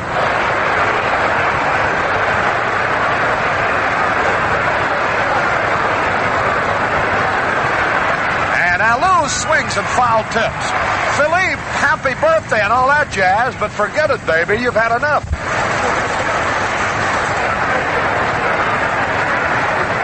Who did Keogh replace?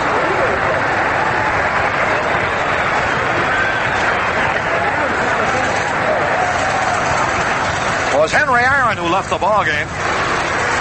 Alou is still in it. Here's a pitch on the way. A tap fouled off to the left. Henry Aaron left, and Marty Keogh came in, replacing Alou in left. Alou then switched from left to right. And whatever happened to our PA system in the radio booth? Just told us, Harry, the reason that Alou left the ball game, or rather, Aaron left the ball game and Alou moved to right, is Hank has an upset stomach. Here's the pitch on the way.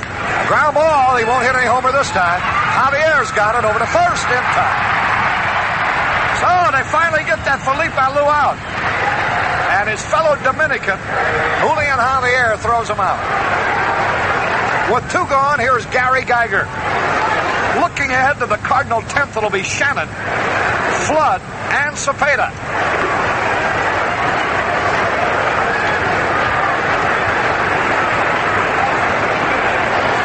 There's the pitch now, and Geiger takes a fastball inside and high. 1 ball, no strikes. We've got a thriller here. Redbirds on a bloop single with 2 outs, tied it up in the 9th. There's the pitch. Strike at the knee. And that's why managers moan about hitters striking out. Their theory is if you're hitting the ball, sooner or later you're going to get a break. One will take a bad hop, or somebody will drop one or fumble it. Or you bloop one. And here's one where Jerry Buchek just blooped the ball off the end of the bat, and it just dropped behind Lee Thomas. He couldn't reach it. 2 balls and a strike. Gary Geiger, the batter. Odell, the way the lineup is, will be the next hitter. 2 balls and a strike. Geiger, who's had a perfect night. The windup of the pitch. Strike 2. And that evens it up. Geiger singled, doubled twice, and walked. 3 out of 3. What a night this has been. To top it off, you got to win this ball game. Here's the 2-2 pitch. Low outside ball 3. 3 balls, 2 strikes on Geiger. 2 men are out in the 10th. Digger Odell due to be the next batter. They could go for a pinch hitter. They have Gene Oliver sitting on the bench. Here's the 3-2 pitch. He struck him out. Geiger goes down swinging. 1, 2, 3. And we go to the bottom of the 10th with a chance to win it here. The score, Atlanta 3, St. Louis 3. 1 ball game still being played in addition to this one. It's Washington at California. 0-0 ball game. Phil Ortega going for Washington, and for the Angels, it's Marcelino Lopez. Other ball games, Minnesota upended the Yankees' drive for their 4th in a row. Camilo Pascual was the winner. Fritz Peterson the loser. 4-3 as the Twins won it. Detroit at Cleveland rained out. And in the other ball game, or the other two clubs in the American League, Boston and Kansas City, neither one of those ball clubs was scheduled. Chicago beat Baltimore 5-3. Jack LeMahieu, the winner in relief of Howard. And it was Eddie Watt, the losing pitcher in that ball game. Kurt Blefary hit a home run in the ball game for the losers, for the Baltimore Orioles, as they lost it 5-3. Philadelphia defeated the Dodgers 5-1. San Francisco 3-0 over Pittsburgh. Houston at New York rained out, not scheduled. Cincinnati at Chicago. And look out for that Houston ball club. They've won 11 of their last 14, and they are in second place. The Giants, of course, won their 11th in a row, and Jack will give you all the particulars later on. Now we move to the last of the 10th inning, and a young fellow who's had quite a night's going to lead it off for the Redbirds. It'll be Mike Shannon, followed by Kurt Flood and Hernando Cepeda. And here's Harry. All right, here's Mike Shannon with 3 out of 4. And here's Odell's first pitch. It's a fastball a little bit low. Odell, who throws a screwball and a sneaky fastball. He's a little quicker than he looks. He's a little guy. Originally a bonus pitcher with the Baltimore Orioles. 1 ball, no strikes.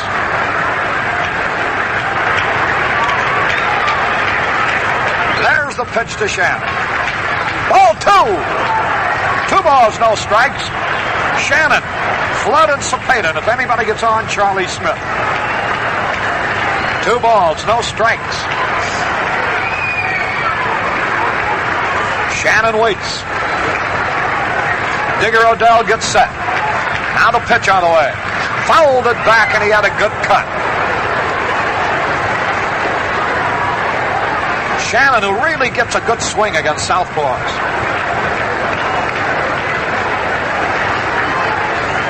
2 balls, 1 strike. Flood will be next, and then Cepeda.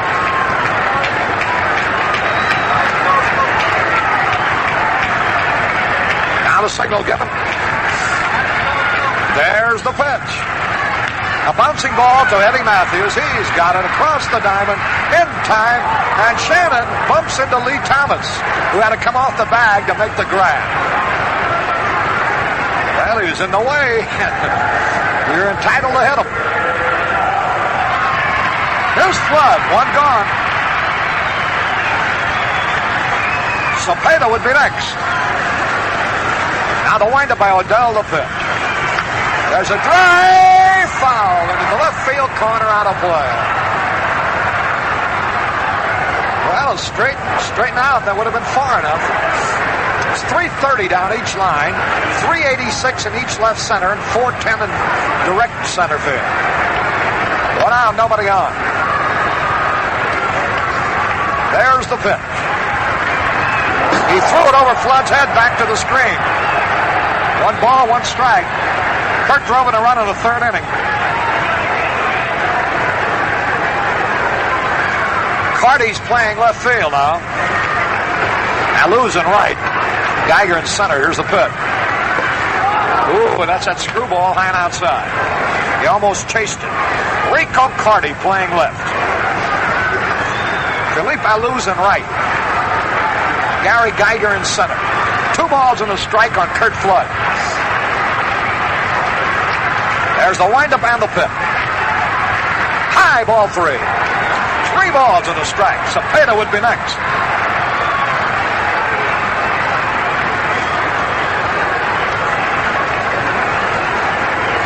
Now the signal given. Here's the pitch on the way. High, he walked him, ball 4. Here's Cepeda now.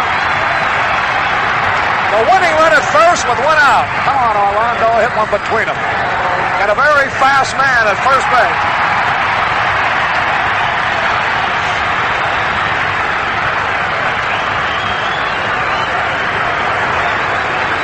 Odell gets ready. He got Cepeda to fly out in the 8th.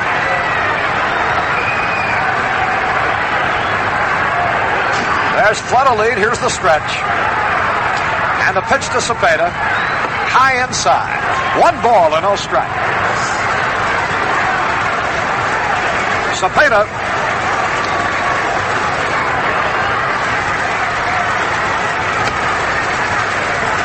Waves that bat, holds it back now. Here's Flood a lead. Now the pitch on the way. Outside and high, ball 2. Charlie Smith would be next. 2 balls, no strikes. Boy, it's gotten cool here. 150 degrees. Now time is called. Let's see what's wrong on right field. Andy Freeman comes out. Something's been thrown out on the field.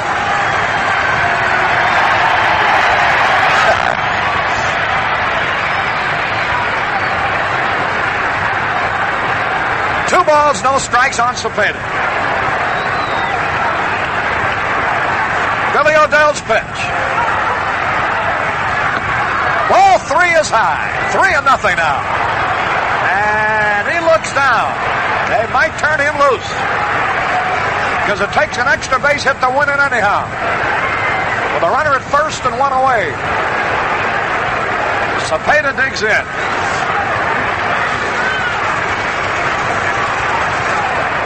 Flood a lead. 3-0 pitch. Base hit like a bullet into left field. Here's Flood around second. He's going to hold up. Cepeda lined one. Into left. And the winning run is at second base. With 1 out. And here's Charlie Smith.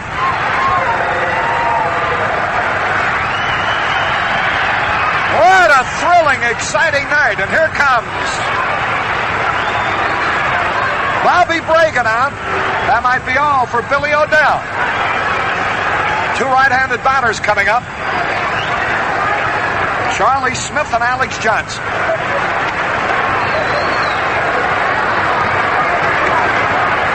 And a huddle around the mound. Cepeda on 3-0. Really rifled one into left field.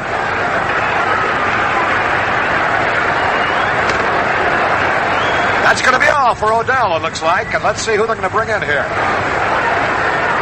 They have a knuckleballer they use in relief a lot, Phil Necro. They have Chichi Olivo. They have Dennis Carroll, all right-handers. Hank Fisher, a right-hander. Ken Johnson's going to pitch tomorrow night. They are going to make a change. They're flashing the location of branch ticket offices. Let's see who the new pitcher is going to be. Cepeda walks off the field now into the dugout for a moment. Well, here's a new man coming in. Looks like Olivo, doesn't it?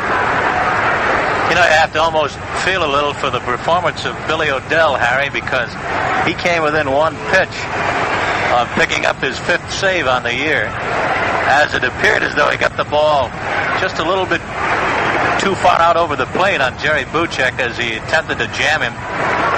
Looked as though the ball was down a little, but Jerry hung in there and hit the ball just over the outstretched arm of first baseman Lee Thomas to tie the ball game. And hard luck, 33-year-old Billy O'Dell, who is making his 14th appearance for Bobby Bragan, now comes out of the ball game. And Olivo, a hard-throwing right-hander, will be the new pitcher here for the Braves.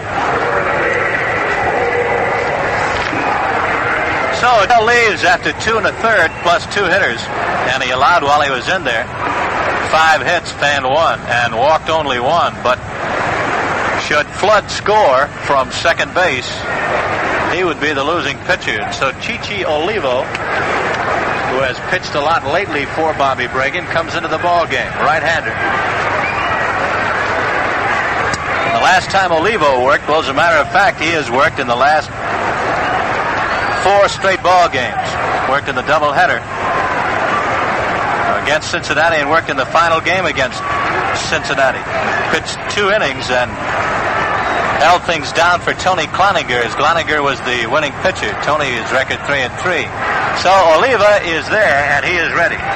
All right, and here's Charlie Smith, who's had 1 hit, 1 out of 4. Right-handed batter digging in. Olivo's first pitch. Curveball low and outside. O-L-I-V-A. Olivo. O-L-I-V-O, make it. Olivo. There's the stretch, the pitch. Popped it up. Sharp. Well, right on the infield. The shortstop. Woodward under the ball. On the infield fly, and he has it. So let's see. Skinner's going to be the pinch hitter here for Alex Johnson. Skinner, a left-handed batter, comes out. Takes a base hit to win it.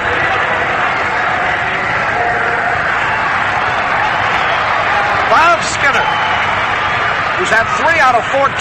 1 homer, 2 RBIs, batting .214. Skinner hitting here for Alex Johnson. Federico Emilio Olivo gets ready. He's in the Dominican Republic. The pitch to Skinner. He swings at a screwball and misses. Flood dives back in to second base. They have Alou in right field, who's in the Dominican. We have Javier at second base, who's from the Dominican. Juan Marichoff in the Dominican pitched the shutout for the Giants today. Here's the stretch. And the pitch. Swung and he fouled it back. Strike 2. So Oliva way ahead of the hitter now. 2 strikes and nothing.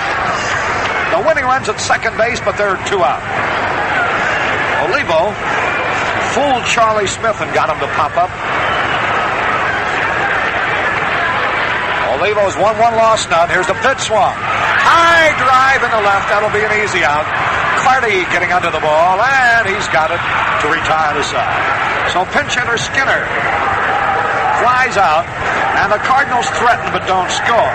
No runs, 1 hit, no errors, 2 left. The Redbirds have stranded 7 in the last 4 innings, and at the end of 10, they're tied with Atlanta 3-3.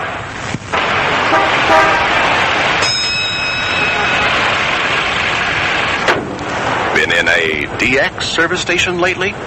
Just about everywhere, big and bold, in plain view, you'll see 6 words, known by the customers we keep. And the man in charge, your DX dealer, promises to make them mean plenty to you. He promises to keep giving you extras, clean windshield, check oil, battery, water, to keep clean his restrooms and waiting area, to keep offering only the best products and services at fair prices, to keep up to date on the newest in car care, and to keep concerned about you, a friend he wants to keep as a customer. Drive in soon, wherever you see the red, white, and blue DX Diamond. You'll enjoy the many reasons why Sunray DX is the oil company known by the customers we keep.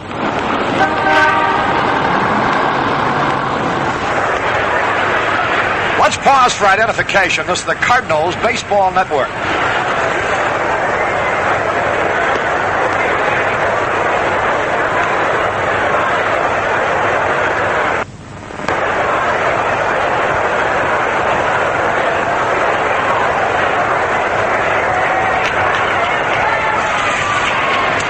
So we go into the 11th inning. Gene Oliver is going to pinch hit for the Braves. Oliver, a right-handed hitter, will bat for Chichi Olivo. Oliver, an ex-Cardinal.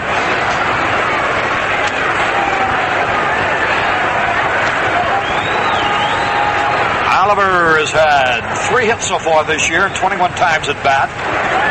Batting .142, but always dangerous. Great power. Right-hand hitter waits. Now the windup in the pit. Low outside fastball. Ollie had quite a statement before the game talking to Neil Russo. He said, you know, this stadium's so great they should make Gussie Busch the man of the year. 1 ball, no strikes, the pitch. Low ball 2. It's Oliver, Torrey, and Thomas coming up in that order. And Oliver takes a look at the third base coach, Grover Riesinger. Here's the pitch. Line drive, foul down the third base line. 2 balls and a strike on the right-handed hitter, Gene Oliver.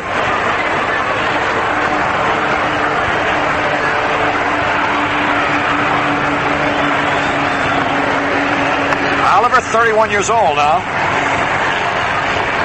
6'2", 215-pounder.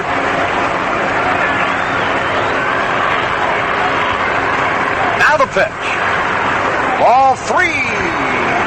3 balls and a strike on the right-hand hitter, with Torrey coming up next.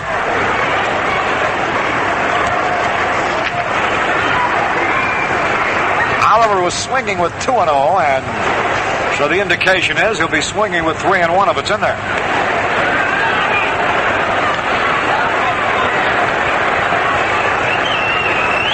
Nobody on, nobody out. Top of the 11th, tied 3-3. Now the pitch. He walked in, ball 4. So here's Joe Torre now. Dangerous right-hand hitter, and he's nothing out of 4 tonight.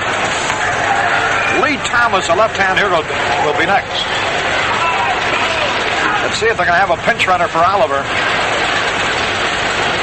Yep.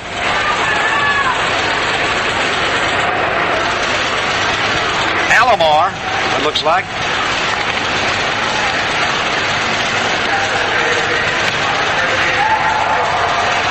Sandy Alomar.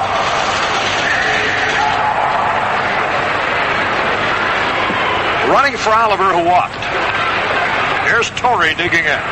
The stretch and the pitch. He bunts down the first base line, foul for a strike. 1 strike and no ball. Santos Alomar from Puerto Rico. An exciting base runner.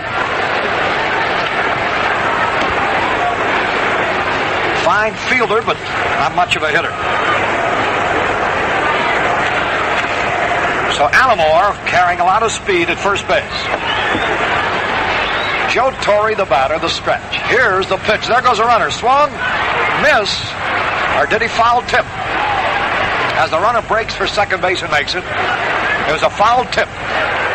So that helped.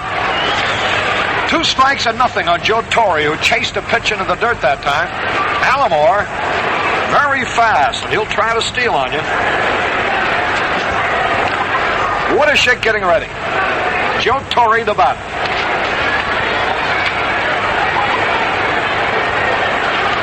There's the stretch. And the throw over to first base, the runner's back.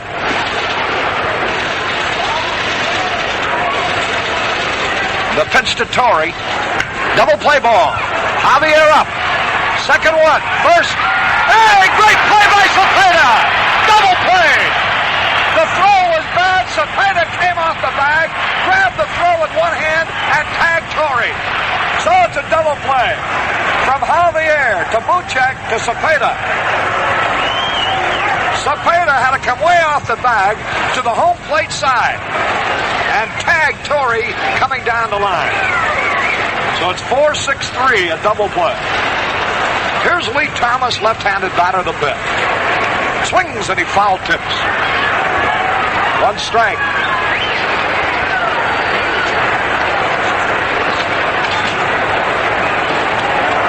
Two men out. Let's take a look here. In the 11th, for the Cardinals, it'll be the lower end of the batting order, but they've been doing their bit tonight. 2 men are out. Lee Thomas, a left-handed batter, up there. Now the signal. Here's the pitch. Curveball low. And that evens it up with a ball and a strike. Top of the 11th, tied 3-3. A double play helped Woodishik a moment ago. Now the delivery. Hold it foul off to the right. Into the Cardinal dugout, which is on the first base side here in contrast to the old ballpark where it was on the third base side. 2 strikes and a ball on Lee Thomas. Those Giants won another one tonight. Marichal, another shutout. 7 in a row. He's 7-0 for the season. Now the windup. Here's the pitch. Strike 3 call. A beauty. Thomas called out on strikes. Oh, it is. No hits, no runs, no errors, nobody left. We go to the bottom of the 11th. Still tied 3-3. Been a good ball game, as Harry told you, and as Jack told you earlier in the early part of the ball game. The Redbirds came up with 2 runs in the third. To recap it for you briefly in the event you missed it. Buchek got a base hit to open the third, and Shannon hit him around and in with a drive to right field that went for a triple, then Flood singled him home. And the Cardinals scoring with 2 down led 2-0 on the RBI by Shannon and Flood. But in the 4th inning, Lee Thomas with a sacrifice fly drove in Gary Geiger, who had doubled to right. Moved to third base on Joe Torre's ground ball and scored on the sacrifice fly, and that made it a 2-1 ball game. And it remained that way until the 6th inning with the Cardinals leading, but then Felipe Alou hit one out of here to tie it up at 2-2. And moving further on, the Redbirds were unable to score until the 9th inning as Alou came back to hit another one out. The second home run in the short history of this ballpark, as he hit his out in the 8th inning. And that was off Tracy Stallard. The first home run was off Ray Washburn, who started. Horner came on in relief and did well for an inning and a third. And Woodashek is now in the ball game for the Cardinals as their pitcher of the moment. The Redbirds picked up the tying run.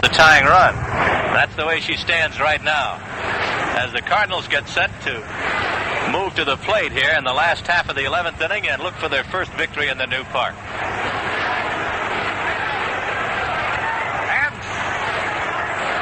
A knuckleballer. You get a man on base against this fella, you can help yourself because he throws a lot of knuckleballs. It's tough for the catcher to handle. So a lot of bases are still on him. Phil Niekro, 180-pounder, 6'1", 27 years old. 1-2, lost 3 for the Braves last year.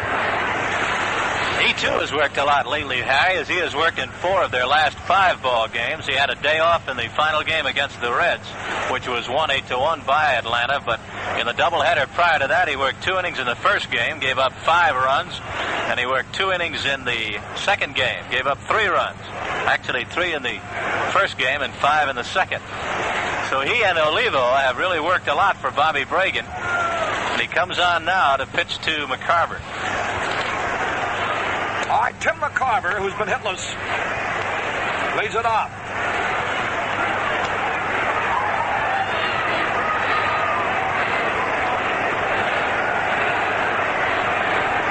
Well, I tell you, if you're from out of town, why do you come in to see a ball game? And try to make it over the weekend. Why do you see what's happening to our downtown here in St. Louis? All sparked by this new stadium, which is just absolutely fantastic. A lot of great Cardinal attractions coming up, including the Braves here for the next 3 games. Tomorrow night, Saturday night, a 7 o'clock game, and Sunday afternoon. McCarver leads it off. Niekro throws knuckleball outside, ball 1.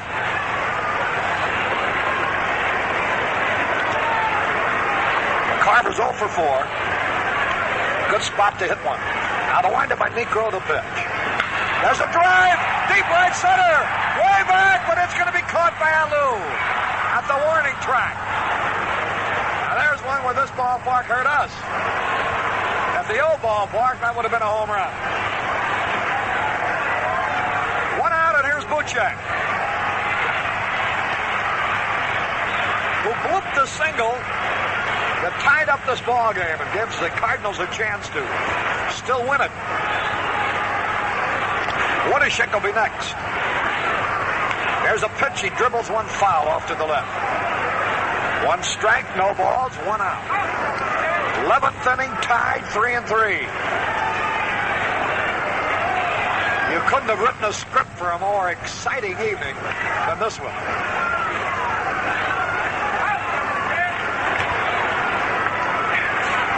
Right-handed batter, Buchek.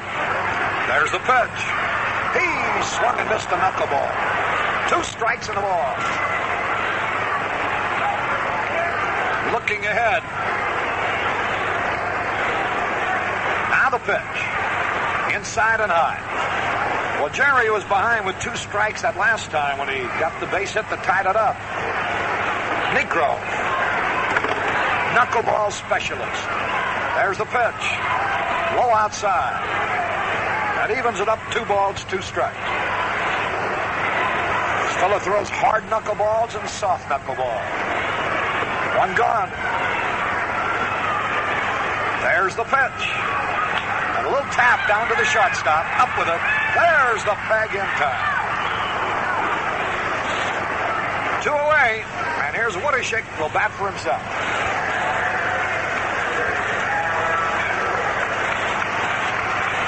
Woodishick, who's pitched 2 hitless innings, fan 2. Looking ahead, he'll pitch to Matthews, Bowling, and Woodward next inning. Woody, a right-handed batter, left-handed pitcher.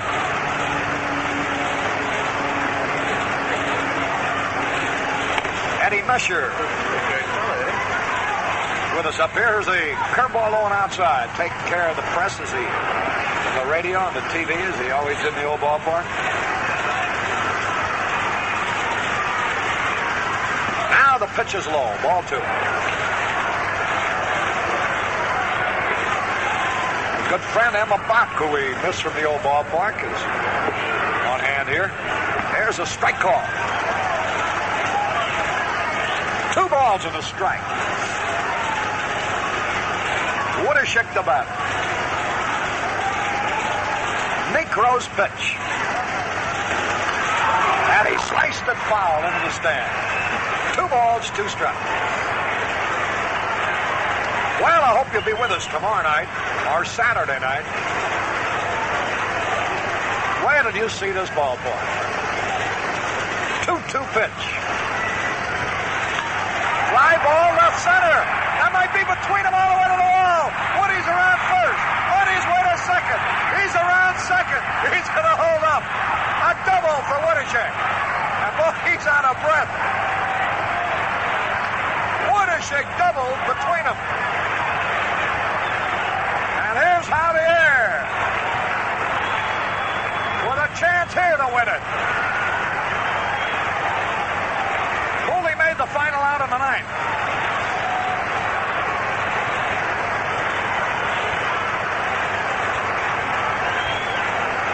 Say he's coming back to pick up the rosin bag. Javier will be the batter. A base hit here would win it. Woodishick with a double to left center gives the Redbirds a chance. And that was Woody's first time at bat. They're going to walk Javier intentionally to get to Shannon. Javier is being intentionally passed. That'll bring up Mike Shannon, who's 3 out of 5 tonight, and a chance to be a real hero.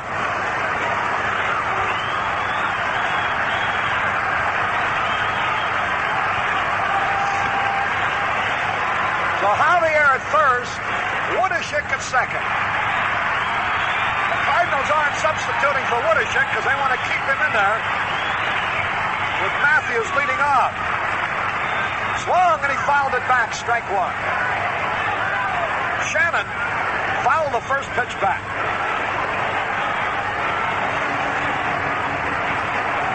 Woodishick in his first time at bat, double. Now Javier's been intentionally passed. Now here's Mike Shannon. The stretch, the pitch. Popped it up. That'll be it. Second baseman bowling back, and he has it. And again, the Cardinals lead 2 off. So it's 1 hit, no runs, no errors. 2 men left. And the Redbirds in the last 3 innings have stranded 6. In the last 5 innings have stranded 9. And at the end of 11 innings are tied with Atlanta 3-3. Big cars. Small cars. Long cars. Short cars. If cars could sing, they'd get together at their DX station for a little harmonizing. While they might try a new song, they'd wind up singing the praises of their one and only DX Super Boron gasoline. Kaiser partial to superboron because it gives them cleaner engines, smoother firepower, extra mileage. Yes, superboron does great things to keep a quartet in tune. Some of our best customers are cars because they can get superboron only at the DX Diamond. No wonder Sunray DX is the oil company known by the customers we keep.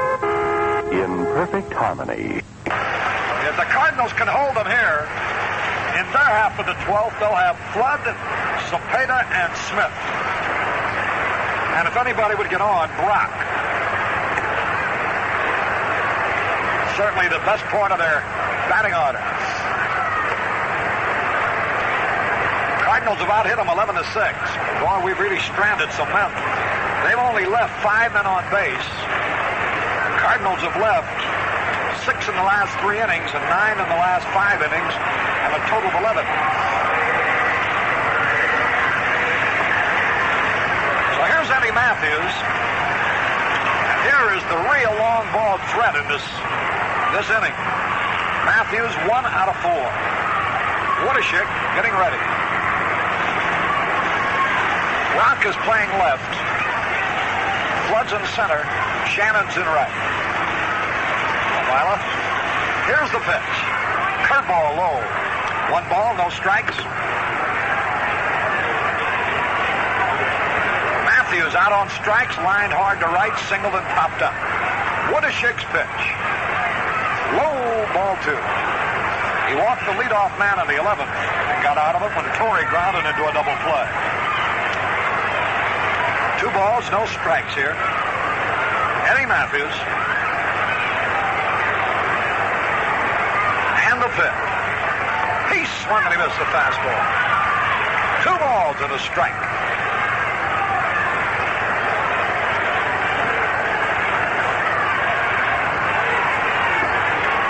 Now the delivery. He swung and he missed again. Strike 2. And it's evened up 2 balls, 2 strikes. Frank Bowling will be up there next. Matthews leading off for the Braves in the 12th. Now Woodishick's pitch on the way. Low, ball 3 inside, and the count is full. 3 balls, 2 strikes.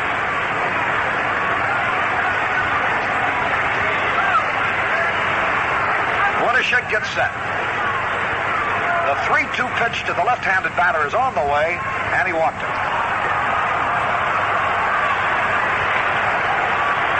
Bowling, who can handle the bat.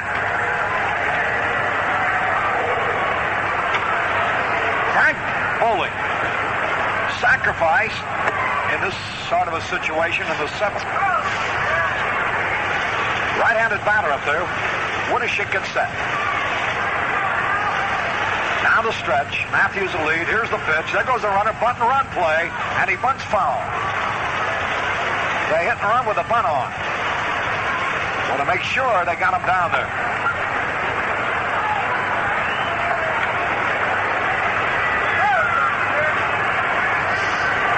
Javier goes in to talk to Woodishick. Matthews was breaking. Braves play daring baseball. Now Matthews will lead. The throw to first. He's back. Let's see what Bowling will do here. He might put a hit and run on. There's a pitch. He's going to bunt. And he misses. Strike 2. 2 strikes and nothing. McCarver, behind the batter there, giving the sign. Looking at the third base coach, Grover Riesinger. They want to try to anticipate if there's a hit and run. Bowling will be trying to advance this man. There's the stretch. And the pitch. Ground ball. Might be a double play. Javier to second, 1 over to first. Wild throw. Now the runner makes a turn and throw it. Tip. Safe. Matthews is forced from Javier to Buchek. Buchek's throw was bad, trying for the double play. McCarver recovered the ball as it bounced off the wall and hesitated a moment, not knowing that Bowling had made the turn. And then threw, but just a little late. All right, here now is Woody Woodward. He's 0 for 4, right-handed batter. No error charge on that. The stretch, the throw to first, the runner back. Woodward, another one of these bat handlers, as they call it. Likes to hit and run, could hit behind the runner, likes to bunt. The stretch, the pitch. There goes a runner, swung on. Ground ball, the only play will be to first base. He's out. They have the lead run at second with 2 away. And Rico Carty's going to be the batter. Carty, who came into the ball game as a pinch hitter in the 10th. And let's see what the Cardinals are going to do here. They're talking things over. Felipe Alou is next.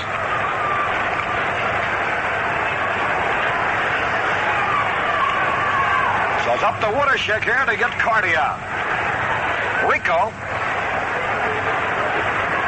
hit one sharply right back at Woodashik his last time up. Right-handed hitter. Woodashik gets ready. The stretch, the pitch. Low outside, ball 1. 1 ball, no strikes. Hard to see if there's anything going on in the bullpens from here. Now the pitch on the way. Low outside, ball 2, and Felipe Alou is next. 2 balls and no strikes. You know Carty will be hitting if the pitch is good. Woodashik gets set. There's the stretch. There's the pitch. Ball 3 outside. 3 balls, no strikes, and Alou's done all the damage. Homer in the 6th, homer again in the 8th. Celebrating his 31st birthday tonight. The 3-0 pitch, and they better be careful on this one. Here it is. Carty takes ball 4. Here comes Red Shandy's down now. Let's see what's going to happen. Don Dennis. Dennis, a right-hander, will come in to pitch to Felipe Alou. Big cars. Small cars. Long cars. Short cars. If cars could sing, they'd get together at their DX station for a little harmonizing. While they might try a new song, they'd wind up singing the praises of their one and only DX Super Boron gasoline. Cars are partial to Super Boron because it gives them cleaner engines, smoother firepower, extra mileage. Yes, Super Boron does great things to keep a quartet in tune. Some of our best customers are cars because they can get Super Boron only at the DX Diamond. No wonder Sunray DX is the oil company known by the customers we keep in perfect harmony. Alou hitting .289. The stretch, the pitch. Here it is. He had a cut and what a cut. Oh, boy, was he going for it. 1 ball, 1 strike. Boy, when a guy takes a cut like that, you're even worried when he misses. 1 ball, 1 strike. The pitch on the way. Fly ball to right. We should be out of the inning. Shannon's there. He's got it. Alou flied to Shannon and right. And it's no runs, no hits, no errors, and 2 left. And we go to the bottom of the 12th. And we'll have Flood, Cepeda, and Smith. And if anybody gets on Lou Brock trying to win it here, with the score tied, Cardinals 3, Atlanta 3. Well, next time you have a party and you're going to serve beer, Busch is the beer for you. Because you can't say beer better than Busch. And Busch and handy, no deposit, no return bottles is a party time favorite. These space savers store easily in the refrigerator, hold 12 full ounces, and cool fast. So let the gang get all the satisfaction ice-cold beer can give them by buying Busch in handy, no deposit, no return bottles. You'll enjoy the convenience and the price, and your guests will enjoy the Busch. Beer? Busch. You can't say beer better than Busch.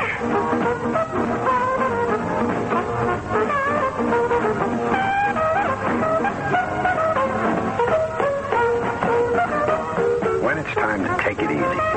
Time for a beer. Make it Busch. You can't say beer better than Busch.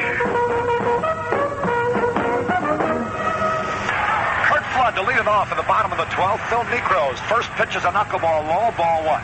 1 ball, no strikes. Flood trying to get something started. He's had 1 hit, 1 out of 4. Drove in a run. Cepeda will be up there next.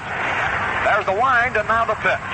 There's a drive foul into the left field corner. He really ripped that one, but foul. 1 ball, 1 strike. See, the umpires.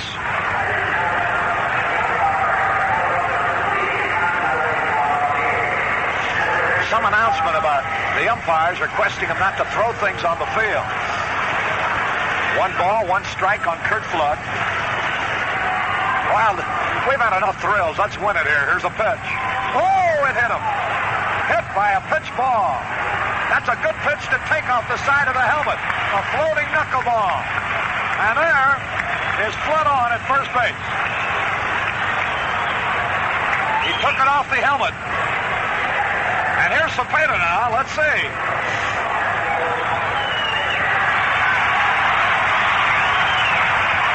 Joe Schultz comes down the line.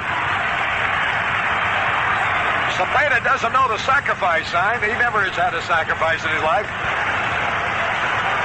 So he's up there now, but that's the winning run at first base, and let's see what he does. There's the stretch. He's going to bunt it. Knuckleball low and outside. Ball 1. Ooh, I'd like to see him hit away the way they're moving. 1 ball, no strikes. Flood might try to steal it, too, with a knuckleballer like Necro. Look at the lead he's got, but he can get back now. As Necro throws over to the first baseman who wasn't on the bag. Thomas had broken too quickly. Boy, the way they're charging, if Cepeda would bunt perfectly, he might bunt into a double play. 1 ball, no strikes. There's the stretch. He's going to bunt. Right in front of the plate. Throw down to second base, too late. Goes to the center. Here's Flood around to third. Here's Cepeda trying for second. He's safe. Runners at second and third. Torrey threw lower to second base. Cepeda, boy, that Flood, what a jump he had off first base. Here's Charlie Smith coming up now. And the Cardinals have a chance to win it. Torrey will get the air on the low throw. A sacrifice for Cepeda. Flood had the play beat at second. And an air on Torrey. And now, Rock will be next. They're going to walk Charlie Smith intentionally. Smith will be intentionally passed. So Cepeda, in a sacrifice situation, bunts for a sacrifice. The low throw into center field enables Flood to go to third. And Cepeda, gambling, made second. They give the error to Joe Torrey on the throw, Harry, and Cepeda. You know, a lot of people talking about that bad wheel, but he was really motoring, going around first into second. The Redbirds had the sacks choked. They need one to win, and the hitter will be Lou Brock. Brock batting for the first time, and listen to the hand he's getting. There's a fellow rested tonight and might wind up breaking up the ball game. Lou Brock batting for the first time tonight, hitting .240 with 2 homers and 10 RBIs. McCarver will be up there next. The infield comes in. The outfield comes in. Look what that outfield is, because the long fly ends it anyway. There's the stretch and the pitch. He swings and misses a knuckleball. 1 strike and no ball. We need a fly ball, base hit, pass ball, wild pitch, air, anything. Hit batsman. Now the stretch. The pitch. Swung, and he missed another knuckleball. And McCarver would be up there next. Brock's the key man, because you'd have a chance to get out of the inning with a double play with 1 out. 2 knuckleballs that Brock went for. He's just trying to meet that ball. Now the pitch. Ground ball fouled on the first baseline. 2 strikes, no ball. Phil Negro in relief. What a thriller we've had. I ain't going to top this one. And this is only the first game ever played here. Down the stretch. The pitch. Knuckleball, and Torrey had a dive for it. 2 strikes and a ball. The outfield. Very shallow. Lou Brock, the batter. McCarver would be next. Here's the stretch. The pitch to Brock. Tap up the middle, base hit. The Cardinals win it. The Cardinals win it 4-3. Brock just poked at the ball and hit it right by Negro. It just trickled into short center, and the Redbirds win this one 4-3, and what a thrilling climax. A most magnificent baseball evening. The scoreboard shows the Cardinal victory. The message flashes on the board. Good night. Drive home safely. And the Redbirds have beaten the Braves in 12 innings on Lou Brock's hit up the middle, 4-3. Speaking for our engineer, Charlie Scott, for our producer, Al Chance, for Jerry Gross and Jack Buck, this is Harry Caray, wishing you all a very pleasant good evening from the beautiful Busch Memorial Stadium, where the largest crowd ever to see a sports event or a baseball game in this state. 46,048 paid to see the Cardinals in a thriller edge the Atlanta Braves 4-3. Hope you enjoyed the broadcast. See you tomorrow. So long, everybody.